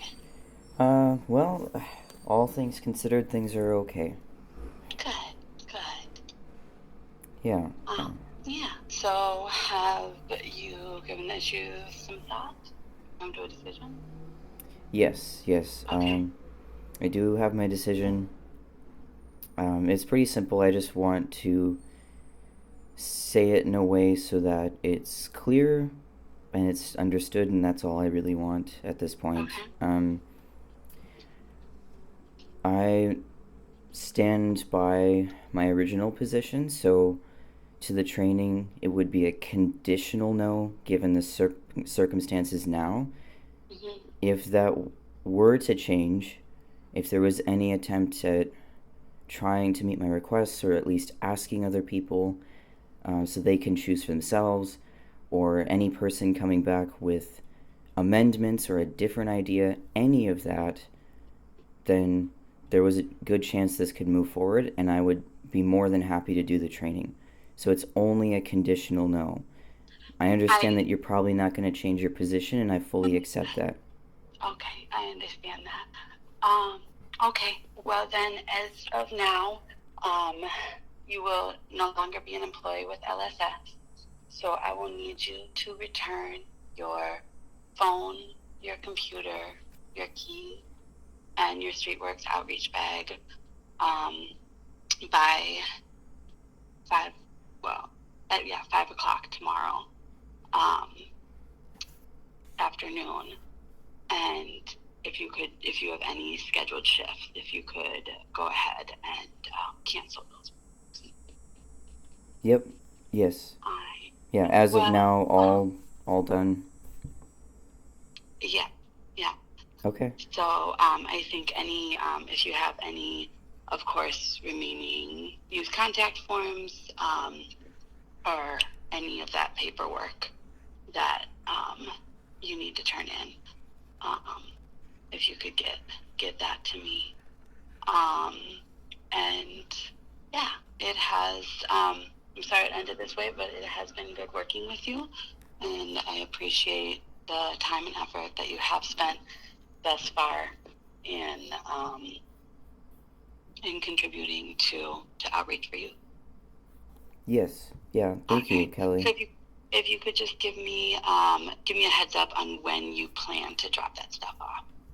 Okay. Yes. Okay. Yeah. I'll text you about it. All right. You take care. We'll be in touch. Yeah. Bye-bye. Bye. So right after Kelly fired me and we hung up, I had to call coworkers and cancel shifts. So this is a recording next that I wasn't planning to make. So I started the recording about a minute into this phone call. This is with a coworker where I had to let them know, and we just got into a really incredible conversation.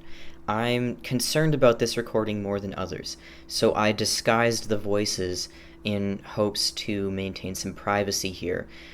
Because I want to protect this person. They're a good person, they're an innocent person, and you will get to hear that for yourself when you hear this conversation. So, because I disguised the voices, I was a little bit lazy. I didn't want to go and disguise every tiny section one by one, so I just deepened the voices for the whole thing, which means my voice is really deep, so you should be able to understand and recognize, but just know that I'm the one with the really deep voice in this recording. Surprise, if that makes sense. Yeah, you're saying you already had a sense that there was a lot of problems, like. Yeah, really. No, definitely, especially with like the admin team and like just the way that, not even like I'm trying not to be gossipy about it either. Yes, but not of even course. the admin team, but like specific members of the admin team. Like I don't like Natasha. I didn't like working for Natasha because she was a bitch. And she would treat me like shit. I didn't like working for Reva because Reva treated me the exact same. And then when I would bring up how Natasha was like belittling me, Reva would just defend Natasha. And it was just like, it was a lot of, like, Yeah. It was a lot of drama for an internship. And then when after I finished, I realized that there was a lot more drama kind of behind the scenes that I wasn't even a part of. That Yes. was kind of going on around me, and I was like, well, I mean, this job is what I like to do. I really like outreach. I like the team that I work with at the Link, but having to be so involved with all of this shit that it's like so much trauma that isn't mine that I didn't sign up for that now I have to deal with, and that's not fair to me. Yeah. Or anyone, Yeah, well, it's a terrible work environment. It's just like, it's already messed up enough for that to be in like an office setting, like a job where where it's not as personal or whatever, it's less personal interactions and less vulnerable, but the type of job we're doing has such a high requirement for us to be skillful in certain ways to deal Yeah. with really awful things happening in the world, just like youth homelessness and all that stuff. And so it's like we have to have trustful relationships. We're going to be closer. So it's so much worse that there's this real pervasive sickness. I don't think there's really any trust in the network. Like maybe individuals on very small scale, one on one, like me and you I was talking going now. to say, I think in terms of collaboration, I don't think StreetWorks or any of the partner agencies do a good job. Like, I trust certain members of my team, but in the sense that I trust that if I said I work till 4, they would say that I work till 4 too. Not in the sense of, like, if I was in danger, they would keep an eye out for me. Like, it's a very superficial trust where we're all just Yeah. trying to make a paycheck. Yes, yeah. And you're still kind of, at least you're new to this job. I mean, you certainly Yeah. were in the collaborative with the other one, the internship, but I don't know to what degree. I would take a guess that you haven't gotten to quote unquote the deep state yet. No, probably not. But you've seen some glimpses. I think I saw a pretty good glimpse of the deep state. But it's really really crazy. I guess I would just be curious, like, just generally speaking, not naming names or any gossip like that, but just as like a work environment or like the collaborative. Do you ever get this sense that there's this unspoken or implied demand to be a part of certain ways of saying things, certain beliefs? Is there any like weirdness about that? You know what I'm kind of Oh, describing? 100%. Like, 100%. Like, especially working with Reba. And again, like, I mean, fuck, you don't work there anymore, so I can talk shit with you all fucking day.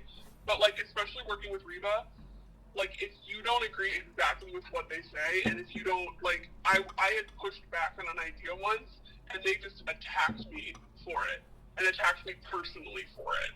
And I was like, what the fuck? Like, it was completely inappropriate. It was something stupid, too. It was about, like, Johnny Depp and Amber Heard. Oh And I yeah, was not like, shocked. I was literally like, well, I mean, Johnny Depp didn't even abuse her. She lied about all of that shit, which has been proven. And then Yeah. Reba was like, well, no, like, I believe women, and like all of those like really stupid sort of petty personal attacks. And that's like a very micro example, I think, of what that speaks to a much bigger problem in this industry. But yeah, I mean, you kind of have to follow exactly what they're going to believe and what they're going to say, which like I've been doing that since fucking day one of college, like I had that Yeah. experience all through college, so I can bullshit you all you want at work about like why the only form of government that's appropriate is communist, which is like I personally don't believe that's true, and like I'm just not going to push back on it because I don't give a fuck. Like I have other battles that I'll fight for, but Yeah. if you need me to say something in order to make you secure in your beliefs, you're probably like a shitty person, like, Yeah. and I don't feel the need to do that. Like, I'll do that. Like I don't know how to explain it. It doesn't, I think there's a lot of really insecure people in this industry, like both insecure in terms of their beliefs and then also insecure in terms of like just themselves personally because they've experienced trauma and now they're working in trauma and it's probably triggering in a lot of ways. Oh yeah. But Yes. Yeah. I see it a lot. Honestly, looking back on all this, I've been with this job for a year, but I've been doing this for 6 years. I got into it unintentionally. I lived at Booth Brown House when I was 17, and then I was there a couple years, and I just kind of started improving things in my own life, and people started asking me for help with different things, and then I got this sort of resident internship there and did a couple of things, and like I just started doing this stuff independently. This is the first like long-term paid job I've had where it's consistent, this many hours a week or whatever. And so I've had other random things that were like gigs, short-term events or whatever, but like going into this work, my background is honestly in some ways radically different. And I think a lot of people were very insecure around me. And that just never really came up. It's this weird thing. So when you're talking about like insecurity and trauma, especially, like I have like really awful trauma, but like I've been through 8 years of healing. I know how to deal with stuff. It's a Right. really, really hard thing to do. Right. And I guess moral of the story here is um, I really think, just from my own perspective, being in this for a year, being intensively immersed in it, Yeah. that the people around us, they're literally like soul corrupting themselves. They're just lying a lot and pretending, and it honestly starts to feel like people are just lying out of fear because other people do it, Mhm. and then it just snowballs until everyone's just upholding this set of lies, and nobody ever stops to think, what if the only reason we're doing this is because we're afraid that someone else is going to be offended or freak out or get us fired or whatever. It's, I don't, how many people at the end of the day would actually stand by what they're saying most of the time? I don't know. If you want, we don't have to keep going on and on. I know you're at work and then you got to do that shift with Bria later, but if you want to like hang out sometime, something that I can do, I can kind of work with you, and if you want, you find it valuable, I could give you some advice on how to survive this environment for the time that you're here. Yeah, totally. Like I kind of got a lot of like. It'll be interesting to hear your perspective on it because, like I don't know what your belief system is or a lot about your background, but Sure. like it'll just be interesting to get another perspective that isn't kind of like Reva screaming, shoving Yeah. shit down my throat, and then Yeah. nobody else in StreetWorks standing up to them. Exactly. Yeah. Yeah. No, it's the people that you've mentioned by name so far, pretty much every person is someone that I'm never open with. Never. And I really can't be, I mean, I guess I could be. It's not like they're literally making me unable to talk, but if I were to be open with them on certain things, even just a little tiny bit in the mildest way, it would be a nightmare. And part of it is enhanced, honestly. Um, I'll tell you, I'm already letting myself, like, the cat's out of the bag, anyways. You're going to know a lot more about me, or at least a decent amount, fairly soon. But, Sure. a lot of why I don't speak up to, say, Reva or Natasha, it's, I don't want to be berated and yelled at, and they would almost revel in it because I am the good old fashioned white straight man, at least as far Right. as, people see me as. Right. And yeah. So, I'm well aware of that. Everyone knows this stuff. You know that people are treated differently because of that. I don't really know a lot about your beliefs, but I've gotten this sense that you differ from what we might call the orthodoxy, at least in some manner. I don't really think that someone has to have a specific belief system in order to help people. You know what I mean? Like, I came from that toxic mentality of like, you have to believe in this God this way in order to help people, and I don't fucking believe that. And so if I don't believe that in religion, then I don't really believe that in sort of any other way either. And I think there's a mentality, like when I was doing that shift with Reva and Angela, they both said if essentially a communist at this point, you're not going to be good at your work, which I don't give a fuck. I thought that was stupid. Like, I don't give a fuck your belief system is, but it doesn't impact your work. That's not how this works. And we can sit here and talk about why youth outreach should or shouldn't be a fucking like grassroots movement, but that doesn't really matter in the grand scheme of things. Yeah, yeah, it was true. Honestly, if I was to boil down the essence of youth advocacy, youth mentorship, to, what is really important to actually legitimately help people in the world we're living in, it's really two pieces: healing trauma and economic empowerment. And I'd say that people can talk the surface level talk about healing trauma, but most people around me don't understand it very well. Right. And they almost use it to their advantage because there's this fetishizing of playing the victim. So it's like if I have trauma, it's this special status.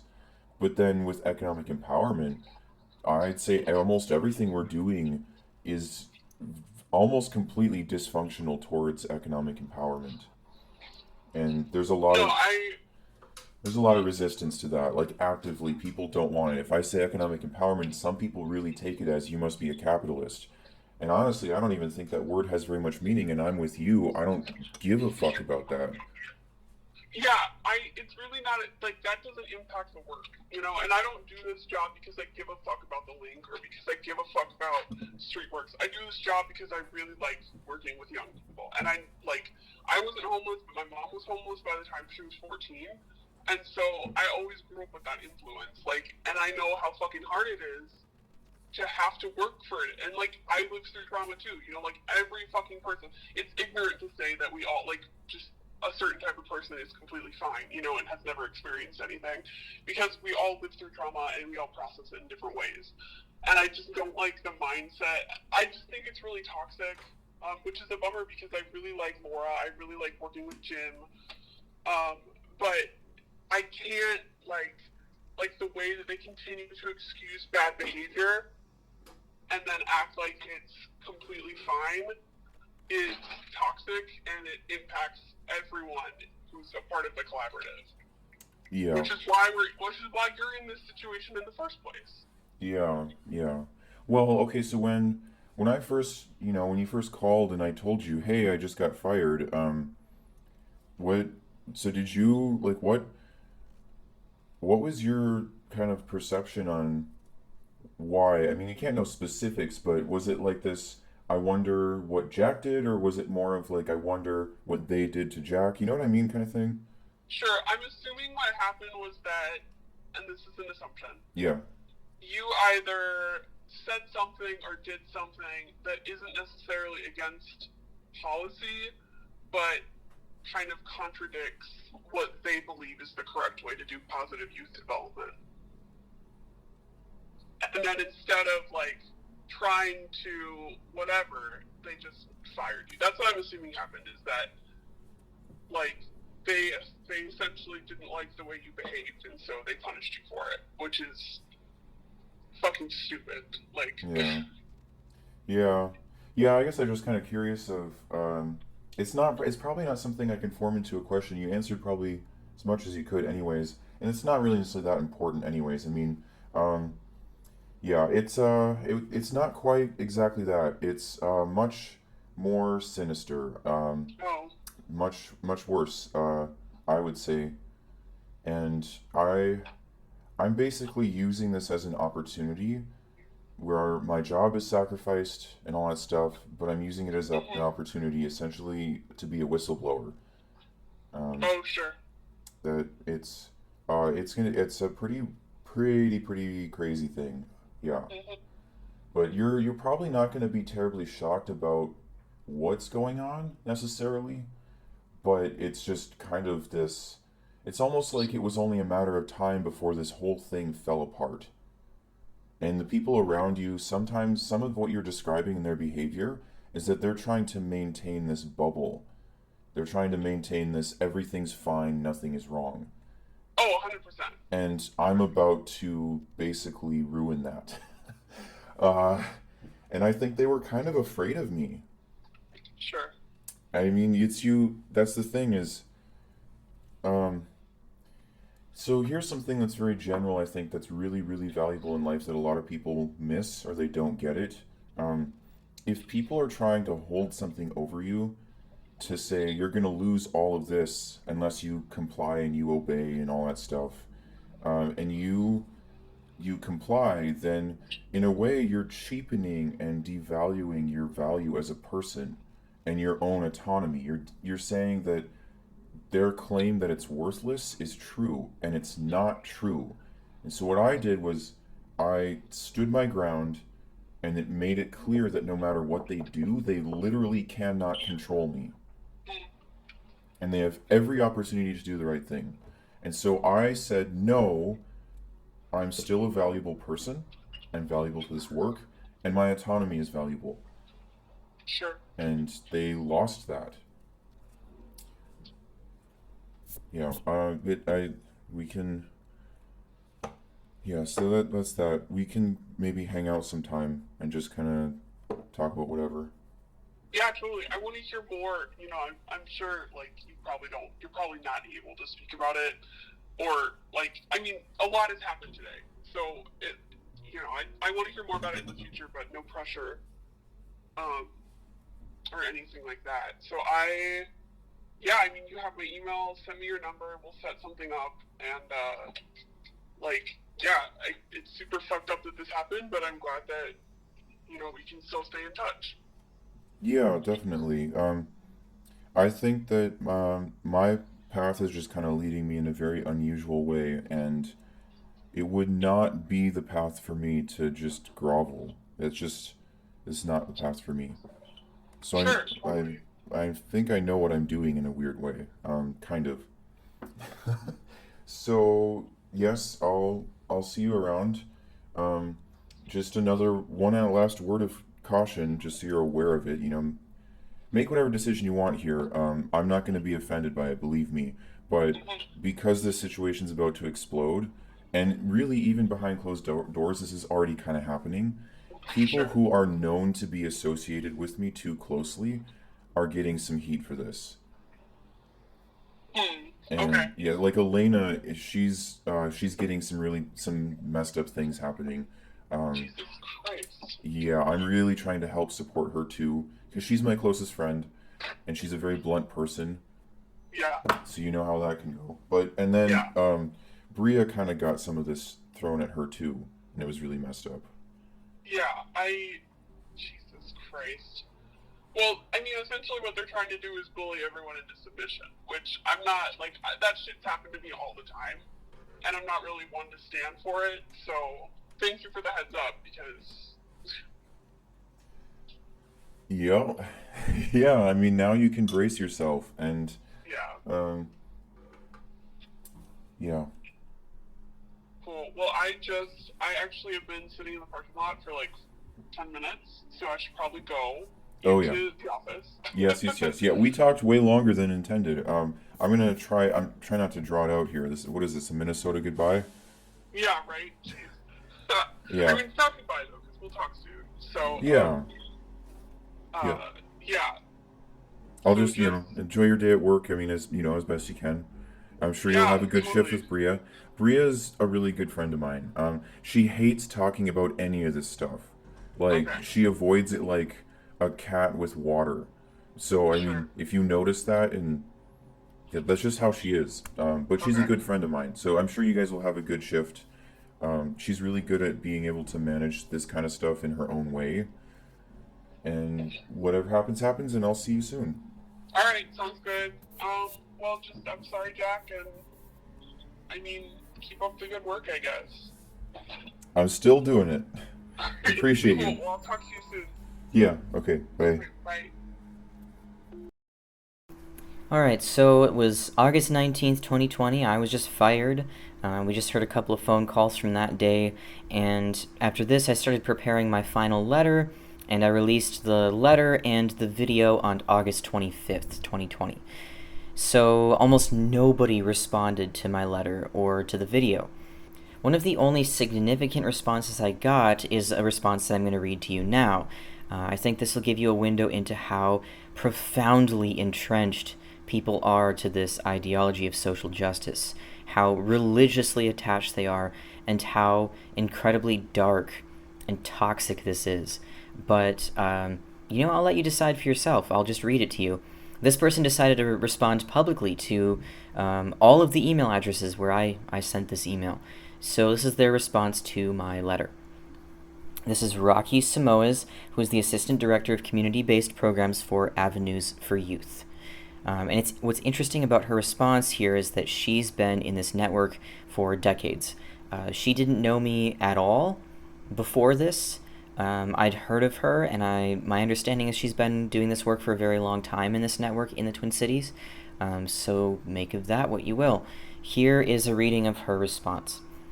Hey Jack, here is my first reaction to your, quote, call, which I want to share since you sent this publicly. Our work environments in MN have been toxic for many folks who navigate our nonprofit system. but most of the toxicity has not hurt folks like you, institutionally speaking. White people should have made the call of toxicity a long time ago.